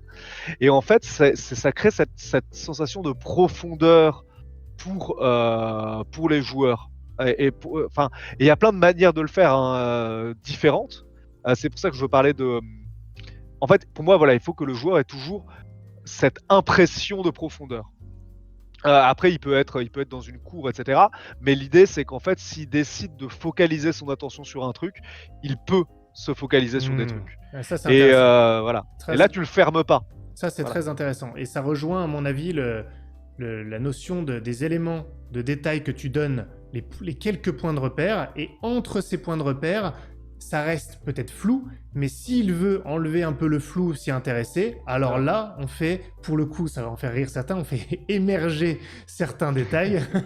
J'ai jamais été contre l'émergence, j'ai une vidéo prévue là-dessus d'ailleurs dans pas longtemps, où ça va taper sévère, hein, je vous préviens tout de suite, hein. Il y en a qui vont se désabonner, c'est sûr, j'ai hâte. Je vais me délester un peu. Bref, mais non, je trouve ça vraiment pertinent, cette focale, et se dire, voilà, on ne se ferme pas. Si le joueur s'intéresse à ce qu'il y a derrière, etc., on peut créer un peu plus de définition. Maintenant, faut pas non plus, et je pense que ça rejoint un peu cette idée de savoir guider, peut-être, que tu soulevais tout à l'heure, il faut savoir aussi dire stop au zoom lorsqu'il n'est plus nécessaire, parce que sinon on va tuer le rythme, et là on va rentrer dans quelque chose de très statique. Et oui, le rythme, c'est un autre facteur extrêmement important pour l'immersion, parce que effectivement, si jamais tu casses le rythme, tu casses l'immersion, parce que c'est le moment où tu vas regarder ton téléphone, où tu vas commencer à penser à autre chose. Et si tu penses à autre chose, tu n'es plus là. Si tu te dis, enfin voilà, ouais, c'est quoi ma liste de courses, quoi. Il y a des moments où tu dois pas penser à ça. Si tu penses à ça, c'est mauvais signe. Et le jeu de rôle en fait partie, Je à mon suis avis. d'accord. Non, mais je suis absolument d'accord. On a parlé beaucoup du statique, de l'environnement, de la forme, de la description, de l'intonation. On terminera, je pense, par les éléments extérieurs qui vont participer à l'ambiance, mais j'aimerais qu'on aille sur quelque chose qui a été mentionné encore une fois par Cortex, qui participe beaucoup décidément. Merci Cortex sur le chat. sur moi ce que j'appellerais les forces vives de l'immersion. Il dit oui, moi ce qui m'intéresse, beaucoup plus que tout ce dont on a parlé, ça fait plaisir hein, depuis tout à l'heure, c'est les enjeux, c'est ce qui se passe vraiment, la tension et les enjeux. Et je vais te laisser bien sûr donner ton avis là-dessus, mais je ne suis, on ne peut plus d'accord, je considère que le reste est aussi important, mais si on est dans le statique, simplement dans la description, même juste dans l'intonation, et que derrière, il n'y a rien, il n'y a pas la force vive, ce qui va créer le dynamisme, l'enjeu, l'histoire, ce pourquoi on est là et qu'on est tenu en haleine, eh bien on ne peut pas être aspiré. C'est ça qui va nous aspirer dans l'environnement statique qu'on aura dépeint. Tout à fait, tu as tout à fait raison. Redis-le pour voir, redis-le. Non, ça va. Tu as raison. Non, mais effectivement, en fait, parce que, en fait, c'est le côté, en fait, il faut qu'il y ait c'est le côté dramatique, quoi. En fait, il faut qu'il y ait, faut qu'il y ait de l'action. Enfin, pour qu'il y ait de l'action, il faut qu'il y ait un enjeu. Effectivement, après, si c'est pour se balader dans un environnement sans rien. Je pense que c'est des choix. Enfin, pour moi, c'est un choix qui serait valable, c'est-à-dire que c'est un choix que je pourrais faire. En fait, s'il y a un truc qui arrive à un moment et qu'en fait, il y a des trucs qui concourent à cet objectif sans que le joueur ne le perçoive immédiatement. Oui. C'est un truc que j'ai voulu faire. Enfin, c'est un des trucs que je veux faire, que je mets sur ma to-do list de plus tard. En fait, c'est effectivement un truc qu'on a fait avant les champs de Tindalos avec Damien en co-masterisation. C'était l'idée de jouer une famille sur une génération. En fait, tu vois. Et en fait, à ce moment-là, tu peux faire avancer ton histoire. Et en fait, tu peux accepter une suspension pour moi de l'enjeu comme immédiatement perceptible. Tu vois, tu te dis, je sais pas encore ce que c'est l'enjeu, mais en fait, tout est déjà en train de se tisser, quoi. Et ensuite, ça va arriver. Mais faut le c'est ça sentir. l'objet. Ouais. Faut le sentir. Pardonne-moi de te couper, mais c'est très intéressant et c'est marrant parce que il se peut que tu vives très prochainement, quelque chose qui se rapproche de ça, justement. Donc, comme par hasard, c'est assez étonnant. Mais je pense que c'est tout à fait faisable de se dire que l'enjeu, il est peut-être pas tout de suite visible, mais il faut que ça se sente qu'il y a quelque chose et qu'il y a déjà du concret. Même si on ne sait pas encore quoi, si le joueur ne le sent pas, il va lâcher. Il faut qu'il soit tenu en haleine, qu'il sente qu'il y a quelque chose derrière. Parce que sinon... moi j'en ai vécu beaucoup des parties comme ça où t'attends, tu sens pas du tout qu'il y a quelque chose, voire tu te dis oui tout ça en fait ça sert à rien, on est en train de le faire et c'est même pas lié. Et là franchement pour l'immersion c'est horrible, moi je décroche immédiatement. Oui bah oui c'est... Enfin voilà, faut effectivement, en tout cas l'enjeu effectivement tu dois sentir qu'il y a un truc qui va se passer, même si tu sais pas lequel. T'as une attente, quoi. Tu te dis, ça va arriver. Et c'est vrai que c'est important pour l'immersion, en fait, que ton personnage, il veuille. Après, le joueur va avoir ses propres, enfin, il va lui-même se fixer ses propres objectifs, etc. Le personnage, le joueur est complètement libre, etc. Mais je trouve que c'est bien de lui donner en fait, plutôt que de lui dire vas-y démerde-toi, de lui donner un truc en fait où il va pouvoir justement apporter sa pierre au truc commun de façon complètement libre, mais tu lui as donné les moyens en fait de proposer le truc à la hauteur de la qualité de l'imagination et de l'implication du joueur. Voilà, moi je pense que c'est ça. Je suis totalement d'accord là-dessus et je pense que je vais même aller plus loin. J'en ai beaucoup parlé de ça. Encore une fois, j'en reviens à cet effet de mode qu'il y a souvent de dire bon, on va pas poser des enjeux en tant que MJ parce qu'on va laisser les joueurs choisir, mais on leur donne absolument aucune matière autour de laquelle se construire. Quand il y a rien, il y a rien. Donc il y a un moment, je pense qu'il faut qu'il y ait au moins des objectifs possibles, des possibles, quoi, de la matière, des choses comme ça. C'est pour ça que j'utilise beaucoup le terme personnel et viscéral. À partir du moment où on fait émerger des choses où les joueurs et leurs personnages vont se sentir personnellement concernés, parce que des proches sont impliqués, parce que leurs aspirations personnelles sont mises en danger, parce que tout ça est lié à ce que leur personnage essaie de faire, à leur famille, à leurs amis, à leurs rivaux, que sais-je. Il y a quelque chose de vraiment de personnel et de viscéral, je me cite, mais bon, ça contribue, à mon avis, à l'immersion, parce qu'on va s'y intéresser. On va vouloir Ouais. savoir, on va vouloir y aller. Et le joueur va pouvoir devenir proactif parce qu'on lui a fait émerger ce personnel viscéral. Ouais, ouais, c'est ça. Et t'as tout à fait, je suis d'accord avec le terme que tu emploies, d'intérêt. En fait, enfin, voilà, il faut que le joueur soit intéressé. Et pour ça, c'est au maître du jeu de faire en sorte, parce qu'au début, enfin, après, tu peux jouer de façon différente avec un début qui serait construit collectivement, pourquoi pas. C'est pas ma pratique, donc c'est pas ce que pour moi, quand je fais un jeu de rôle, c'est pas ça que j'ai envie de faire. Même si je suis pas aussi hostile au fait d'expérimenter des choses, quoi. Mais effectivement, tu vois, faut donner envie faut donner envie, quoi. Et en fait, le risque, c'est toujours un joueur qui décroche. Tu vois, on revient sur le joueur. Hmm. On en parlait tout à l'heure, d'un joueur qui va se fermer, comme une huître, tu vois, parce qu'il y a un truc qui marche pas. Euh, le joueur qui se fait chier, c'est très désagréable, quoi. Ouais. Tu vois, et quand tu sens, en fait, et tu rames parce que il faut, enfin, faut que ça aboutisse. Les autres joueurs, il y en a qui peuvent être, ça m'est arrivé quelques fois, tu sais, ce truc où tu as le grand fossé avec des joueurs qui sont à fond et un joueur qui est là, quoi. Et il passe un moment et tu le sens, c'est pas agréable, quoi. Ah, si, ça me fait penser juste, Vas-y. excuse-moi, Non, non, vas-y. euh, sur la question, en fait, de l'implicite. Parce que pour qu'il y ait immersion, en fait, j'ai l'impression qu'il y a aussi des besoins de compréhension de code commun. Je vais Vas-y. développer mon point. Développe. Développe. Je vais partir d'un exemple. Euh, Tu vois, d'un joueur qui se balade dans la ville, c'est un scénario donc des Shanty Dallos toujours parce que je joue plus qu'à ça, quasiment. Et en fait, c'est un flic pourri. Et il croise un type, Giorgio Panicucci, qui a un Italien, qui a une très grande voiture, qui est étudiant en sociologie et qui gère la décharge. Et en fait, les gens qui connaissent la ville savent que c'est un mafieux, c'est un des chefs de la pègre locale. Le joueur, c'est un flic, quoi. Il le traite comme de la merde. Et en fait, je me dis, punaise, mince, quoi. Enfin, comment lui faire comprendre ce truc-là, quoi. Je mets la musique du parrain, tu vois, en mode, bon, tu vois, et je fais sortir le personnage, etc. Les autres joueurs, ils sont terrifiés.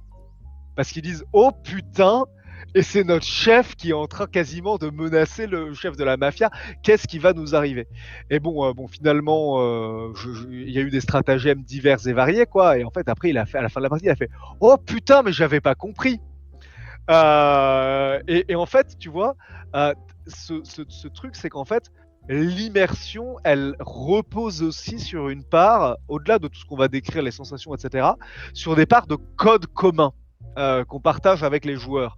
Parce que, effectivement, tu vois, quand tu parlais de références historiques, c'est le cas. Il y a des gens qui vont pas capter ces références historiques. Quand tu parles, tu vois, de personnages estampes, tu vois, effectivement, tu vois, l'italo-américain gominé qui conduit une grosse cylindrée, qui a pas peur d'argent dans les années 20, tu penses mafia. Mais si t'as pas ces codes-là, et là, pour moi, c'est un truc, pour moi, c'est un vrai défi de réussir à rattraper ces joueurs-là qui veulent pas, qui veulent bien faire, tu vois.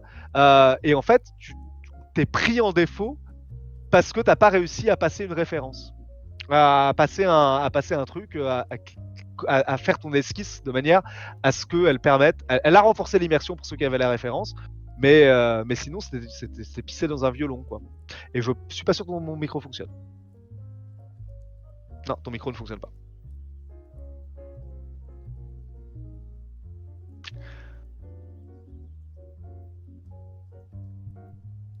J'essaie de comprendre en fait ce qui se passe. C'est pour ça que je n'ai pas tout de suite repris. En fait, il se passe rien. Je le touche pas. Il s'éteint. Et dès que je bouge le fil, il revient. C'est incompréhensible. C'est C'est c'est mystérieux. Pour moi, c'est de la magie. ouais, c'est de la magie, mais ouais, ça va vite me gonfler. Bon, c'est pas grave. En partie, ça va être excellent ça pour l'ambiance et l'immersion quand mon micro. Ça a coupé. C'est vrai? Oui. Ça n'a plus coupé. Voilà, mais je disais, voilà, ça va être miraculeux pour l'immersion. Putain, ouais, ça va me rendre fou. Faut que je fasse attention, j'ai des parties qui arrivent. Donc tu vois, ça va tuer l'immersion par exemple. La technologie Bah ouais. tue. La technologie a tué ta phrase. Putain. Et justement, alors moi c'est un truc que ça va me permettre de rebondir si tu veux bien sur la question de tout ce qu'il y a, la musique en fait. Euh, moi, à titre personnel, j'ai commencé à faire du jeu de rôle. Bon, j'ai toujours mis de la musique et tu sais, j'avais un Walkman quoi, sur lequel je gravais les CD, je branchais les enceintes de PC. Et je suis low-tech le plus possible parce qu'en fait, le problème de la technologie, c'est que ça foire. Tu vois.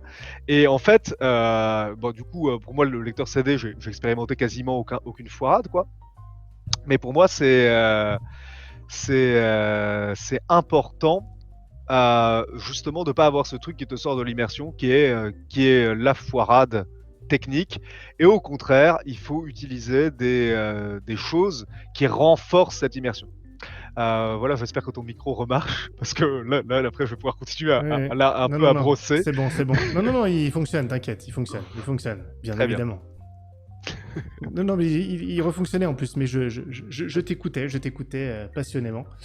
Et la musique, c'était un sujet que je voulais aborder de toute façon, puisque alors là, on sort vraiment du jeu lui-même, c'est un facteur extérieur, de même que la lumière ou autre, si tu joues en IRL, ça peut jouer, mais je pense que on parlera de ça aussi. Pour moi, c'est fondamental, la musique, même les sons, les bruitages, c'est devenu quelque chose que j'utilise systématiquement. Alors ça ajoute beaucoup de travail, y compris en cours de partie, parce que ça veut dire que moi je fais le DJ, hein. Je suis MJ DJ maintenant en partie. Je peux avoir 4 sons en même temps. Je reviens en arrière sur la piste audio pour que ça soit pile au bon moment. C'est vraiment un truc ultra important. Et oui, je suis d'accord sur le fait, bien évidemment, que les enjeux personnels et viscéraux, ce qui se passe, l'histoire, ce qui nous accroche, c'est probablement le plus important. Si on ne s'intéresse pas à une histoire, il n'y aura pas d'immersion. Hein. Les secrets de l'immersion, on pourrait dire, c'est une bonne histoire et une bonne histoire. Mais je pense qu'elle résonne moins lorsqu'il n'y a pas de son associé et pas juste de la musique de fond. Moi, je suis un anti... comment ça s'appelle Watch Together, quand il n'est pas contrôlé, quand c'est juste de la musique de fond comme ça pour dire qu'on met de la musique. En fait, non, moi ça marche pas. Il faut que les sons et musiques soient choisis, appropriés en fonction du moment, et ça relève le tout de manière incroyable. Oui, alors, Watch Together, je n'ai pas cet anglicisme, regardons ensemble. Non, mais en gros, tu veux dire mettre un truc qui tourne. Non, Je comprends pas ce que tu veux dire. Watch Together, c'est un vrai truc, c'est un genre c'est un truc où on peut se retrouver et on met des pistes c'est lié à YouTube en fait, et on écoute les mêmes musiques qui sont passées. Ok. Pour qu'on les ait en commun en fait. C'est vraiment une vraie plateforme Watch Together. C'est pour ça que je dis. Ok. C'est la seule raison pour laquelle j'utiliserais un anglicisme. D'accord. Ah, d'accord. Oui, donc un truc lié à ton tube, c'est ça. C'est ça. C'est ça. Tube plutôt d'ailleurs. Je suis un peu ravi que tu connaisses pas d'ailleurs. Ça me rassure. Je suis pas un grand fan. Non, mais alors, ouais. Alors moi, ça peut être intéressant parce que justement le bruitage, je m'en sers un tout petit peu. Pour moi, l'intérêt de la musique, c'est d'être un support à émotion. C'est-à-dire qu'en fait, je reviendrai après, on pourra revenir après sur les bruitages. Je vais d'abord moi aussi, je suis un MJ DJ, j'adore ça. Mais en fait, si tu veux, l'idée, c'est que en fait, dans ton moment de repos, tu vois, t'es pas en train de parler, etc. T'as une narration, etc. En fait, c'est un support émotico-psychologique, ou je sais pas exactement le terme, quoi. Mais en gros, la musique, pour moi, elle sert à amplifier les émotions que je veux que les joueurs éprouvent à ce moment-là. C'est ça. Tu vois, donc... et par conséquent, en fait, pour moi, la musique a très peu souvent la fonction d'indice de ce qui se passe dans le scénario. Enfin, c'est-à-dire que tu vois, par exemple, tu vois, dans l'OST de Dracula que j'utilise beaucoup, du Dracula de Coppola, tu une piste que j'utilise régulièrement qui s'appelle The Ring of Fire. Et en gros, c'est le moment de l'exorcisme, quoi. Et t'as un cheval, quoi. Et en fait, bah, je m'en sers toujours. C'est pas la Mais c'est piste vrai que 11, c'est pas la piste 11. je pense que c'est peut-être la 14. Je me rappelle plus. Il y en a C'est une possible que ce soit la qui 11. me. Il y a une petite anecdote, désolé si je te coupe, mais quand j'étais petit, j'avais adoré la. J'avais vu Dracula, c'est peut-être un peu tôt, et on m'avait acheté le CD de la musique. Et je crois. Qui était incroyable, et je crois que la piste 11, où il y a tous les bruits, les murmures de monstres et tout, me Ouais. terrifiait. Mais Bah vraiment. oui. J'étais terrifié par ça. Pardon pour de t'avoir Ah coupé. non, non, mais, Mais... ah non, non, mais si c'est pour chanter les louanges de la BO de Dracula, je coupe autant que tu veux. Non, non, mais et du coup, tu vois, la question, c'est est-ce qu'il y a un cheval, en fait? Et donc, en fait, le problème, pour Ah. moi, c'est, tu vois, quand tu vas utiliser, en fait, c'est la raison pour laquelle j'utilise peu de bruitage, ou alors des bruitages très clairement identifiés. C'est, tu vois, en tant que bruitage, tu vois, un coup de feu, une bagnole qui démarre, au moment de la narration spécifiquement. C'est que sinon, en fait, j'ai peur que le joueur, il n'écoute plus ce qui se passe autour de la table et qu'il se retrouve absorbé dans la musique. Et en fait, qu'ils se disent, mais peut-être qu'il va avoir mis, tu vois, le bruit de la porte. Tu vois, je vais donner un exemple, une piste où tu as une porte qui s'ouvre. Tu fais un scénario où les gens sont dans une prison et en fait, il y a un moment où la porte va s'ouvrir. En fait, pour moi, il y a un aspect, là, c'est dangereux et là, ça casse l'immersion. Parce que tu te retrouves à trop écouter, à la recherche d'indices dans la piste audio, alors que la piste audio, tu vois, dans un film, ça marche nickel. Après, sur poser une atmosphère, etc., ça, j'entends tout à fait l'usage, tu vois, une ambiance sonore, quoi. Mais voilà, ma crainte, c'est la crainte de l'indice, en fait, qui te fait partir dans l'analyse de la piste audio, alors que pour moi, la piste audio, en fait, elle s'efface au service de ce que tu joues et de ce qui est joué par meneur joueur, quoi. Ouais. Bah, moi non plus, hein, je pense pas qu'il faille laisser des indices. La musique, encore une fois, ça sort de l'immersion. Si on doit aller chercher la musique, donc à l'extérieur, ça ne va plus. On est sorti de la partie Ouais. pour chercher l'indice à l'extérieur. Donc je suis aussi partisan du fait que ça doit souligner ce qui se passe, ou parfois c'est juste un bruit d'ambiance hein, pour s'immerger plus facilement. Même si on ne l'entend pas vraiment, on fait pas attention, ça contribue. Dès qu'on l'enlève, on voit que c'est plus pareil. Mais de temps en temps, j'en ai déjà parlé de ça, c'est pas systématique. Quand il y a une... Et c'est pas grave si ça marche pas, c'est pas grave si le joueur capte pas la référence. Mais en plus de la musique, de temps en temps, prendre une musique d'une scène célèbre qui fait miroir à la scène qui est en train de se produire. Je vais donner un exemple dans ma campagne, la dernière que j'ai faite. À un moment, il y a un des personnages joueurs qui combat, mais c'est un combat, il est testé, c'est avec des épées en bois, mais il se fait défoncer. Défoncer. Pourtant, on fait les jets de dés, hein, et il se trouve que les jets de dés disent qu'il se fait défoncer.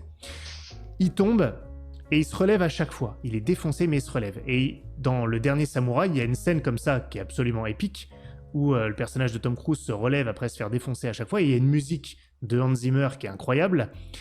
Et j'ai mis cette musique. Donc là, si on comprend la référence, pour moi, ça va pas sortir de la scène, parce que oui, on va penser peut-être au dernier Samouraï, mais c'est tellement une scène similaire qu'elles vont se mélanger. Il y a une adéquation, ouais. Voilà, c'est ça. Alors, faut pas le faire Ouais, tout ouais. le temps, hein, mais bon. Non, non, faut pas le faire tout le temps. Non, non, je vois tout à fait ce que tu veux dire. C'est qu'effectivement, la référence extérieure, à ce moment-là, elle emporte plus loin. Moi, je fais ça avec beaucoup de temps à autre, tu vois, la musique d'X-Files, par exemple, qui est très clairement identifiable. Après, il y a des moments en fait où ça peut même sortir un tout petit peu, mais moi, je trouve que c'est important aussi d'avoir ces petits moments de blague. Tu vois, en fait, parce que ça permet en fait, il y a des moments en fait où la petite sortie de l'immersion avec un moment d'humour ou ceci ou cela, en fait, ça peut replonger après. Tu vois, c'est un petit côté. Je prends. Après, c'est aussi parce qu'on fait des sessions extrêmement longues de 8-10 heures, tu vois. Ah ouais, Et oh la quand, vache. quand ouais, et Olivier a subi ça pendant une semaine. Ouf. Et je pense spécifiquement à un moment pour Olivier, le moment où vous rencontrez Leviticus Mallory et qui se trouve à mélanger les expressions Eh, vous m'enlevez une fière chandelle du pied ou des trucs dans ce genre-là, quoi. En fait, et là, c'est le moment tu vois, où tu te marres et en fait, après, tu retournes. C'est juste la petite parenthèse X-Files, musique en fait référencée. Par contre, tu vois, la musique de Dark Vador, par exemple, tu vois, en soi, c'est une musique qui va porter un truc inquiétant, mais je peux pas l'employer dans une de mes parties. Parce que c'est tellement loin de Dark Enfin, ça créera une dissonance trop grande, quoi. À mon avis, effectivement, c'est cette histoire de superposition, hein, comme quand tu disais la réalité et la fiction, c'est des trucs qui se calquent un peu entre le joueur et le personnage, les émotions qui sont les mêmes. Bah, la musique, pour moi, ça doit être pareil. Et la référence, tu vois, l'emploi de la musique du parrain, c'est clairement identifié. Mais comme c'est identifié et que ça colle à ce que tu es en train de raconter, ça renforce l'effet. Et donc, mais pour ça, c'est une question ouais, de calque, quoi. Ouais, non, mais je suis d'accord.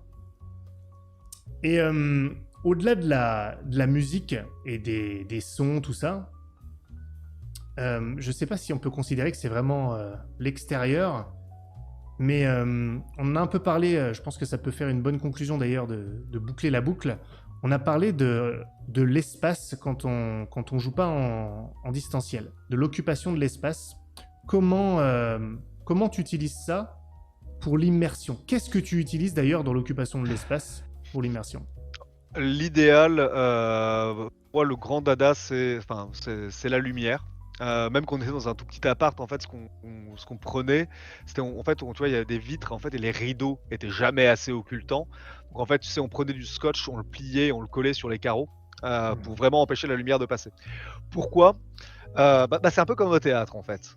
En fait, c'est que tu as besoin du noir parce que forcément, chez toi, c'est le bordel.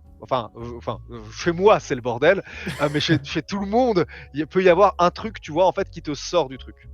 Et en fait, avec très très peu de moyens, juste tu vois, des vieux papiers journaux, si t'es en région parisienne, tu récupères les 20 minutes, etc. Enfin voilà, tu peux isoler tes lumières avec un peu de scotch, tes fenêtres avec un peu de scotch, et juste une bougie. Ça, c'est vraiment le zéro en termes d'investissement, quoi. Et en fait, ça va focaliser l'attention autour de la table. Et en fait, ce rapport à la lumière, à mon sens, c'est un truc qui est extrêmement intéressant parce que la bougie, en plus de ça, elle va créer des effets d'ombrage qui va accentuer les expressions que tu as en tant que meneur. Et en fait, pour moi, c'est de la balle. Vraiment, la lumière, c'est extrêmement important. Après, il y a plein d'autres trucs que tu peux utiliser. Ça dépend des moments, ça dépend des trucs, tu vois, un peu de fausse monnaie, ça peut dans certains cas être intéressant, dans d'autres cas ça peut faire sortir. Donc moi je suis assez peu propre, tu vois, je suis assez peu pour moi. Si les indices écrits. J'aime bien avoir tu vois, des trucs qui sont mis en forme comme des journaux et en fait, qui créent le sentiment. Et putain, on prend le journal et là tu regardes l'indice. Je pense que ça peut valoir le coup, surtout sur un jeu d'enquête comme le nôtre, où tu as un rapport à l'écrit qui peut être assez important dans certaines parties, d'avoir des documents bien faits, quoi.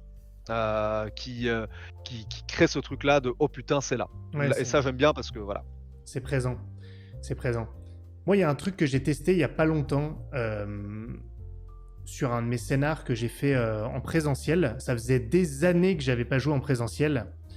On s'est retrouvé donc pour un de mes one shot que je ne spoilerai pas bien sûr, qui s'appelle Comet.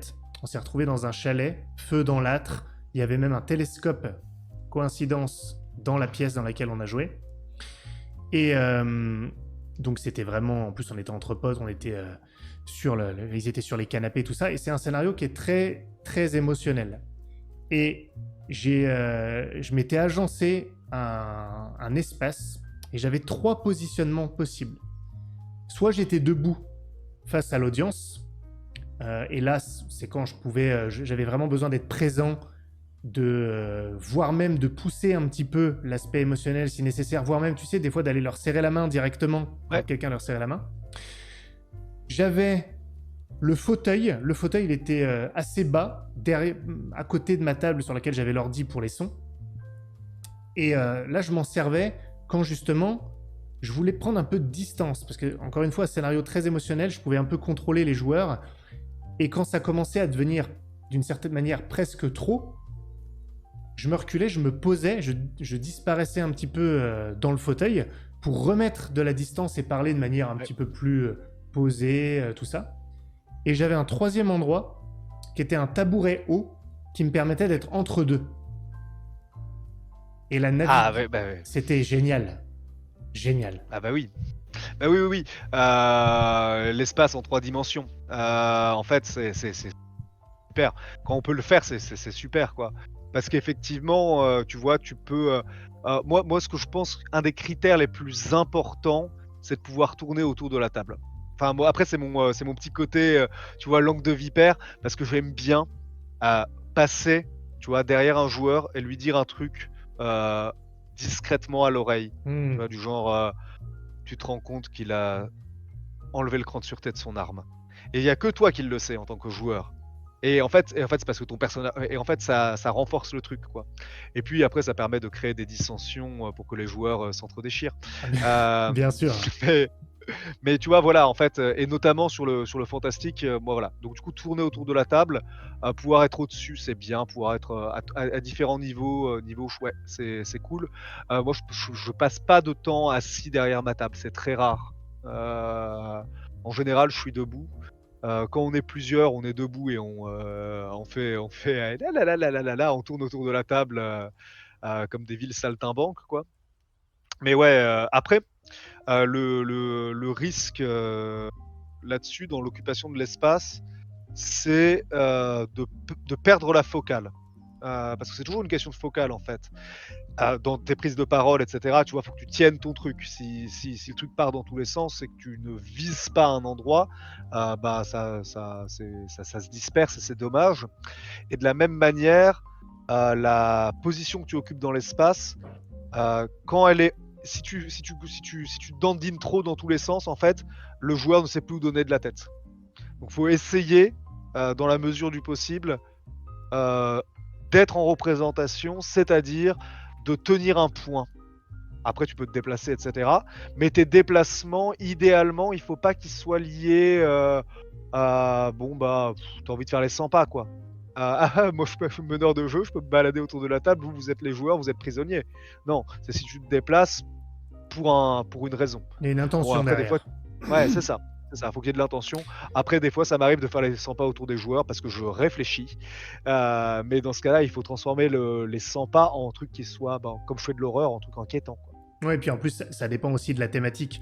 Quand tu fais de l'horreur, c'est vrai que c'est bien d'être souvent de rôder un peu. Ouais, c'est ça. Mais c'est vrai que dans certains scénarios, bah, celui que j'avais en tête par exemple, c'est pas de l'horreur. Je pense que des fois, je pense que la position assise est pas anodine, elle est pas forcément Ouais. mauvaise. À la limite, la position assise autour d'une table, paradoxalement, je sais pas, il y a un truc qui est pas toujours bien. On est tous, il y a une table entre nous en fait, une table entre nous. Et ça crée une distance. Alors là, on est vraiment dans du détail, hein. Je pense qu'on peut être en immersion Ouais. autour d'une table. Ah bah, mais bien Voilà. sûr, bien sûr. Là, c'est vraiment du détail. Mais moi, j'ai tellement aimé cet espace un peu ouvert où il n'y avait pas de table entre moi et les joueurs, Ouais. c'était des fauteuils, il n'y avait rien, que je pouvais fermer la distance ou la rallonger un petit peu. Je pouvais raccourcir pardon, la distance, je pouvais aller vers Ouais. eux, je pouvais Ouais. reculer, je pouvais me mettre à un autre endroit. Je me baladais pas partout au Ouais. hasard, j'avais quelques positions que j'occupais et c'est tout. Et franchement, des fois, je me dis, je regrette de ne pas pouvoir jouer en présentiel plus souvent parce que c'est incroyable quand même. Ah, c'est. Ouais, ouais, ouais.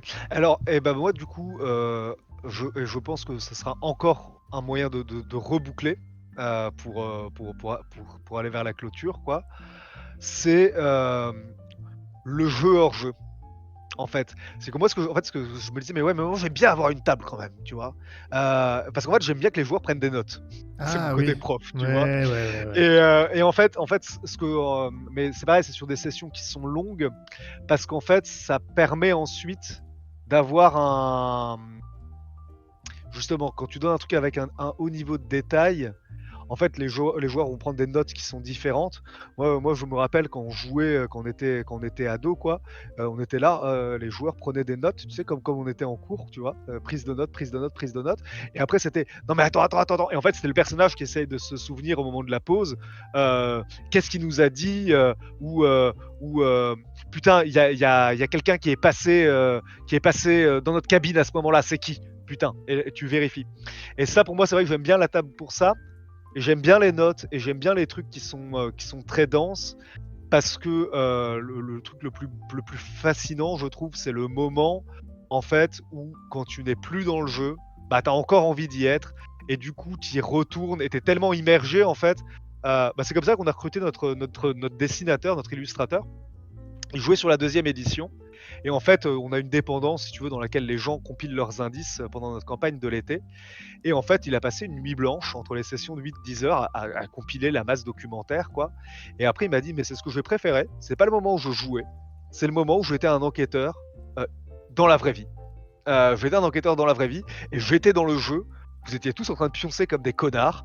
Et moi, j'étais là à essayer de comprendre, de démêler les nœuds, quoi.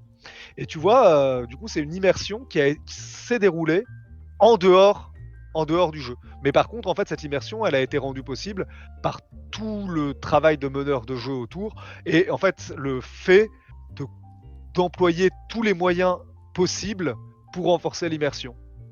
Sur la deuxième édition, deuxième ou troisième, je sais plus, désolé Gwendoline, on a Gwendoline qui est venue mettre des draps noirs sur les murs, tu vois, parce que les draps blancs, les murs, c'est les murs d'un garage, quoi, et bah ça défocalise. Voilà. D'accord, Donc ouais, je je pense vois. qu'il n'y a pas de limite, il n'y a pas de limite à l'immersion. Il y aura jamais une immersion parfaite. Et tant mieux parce qu'après faut retourner travailler pour se payer du cassoulet, quoi.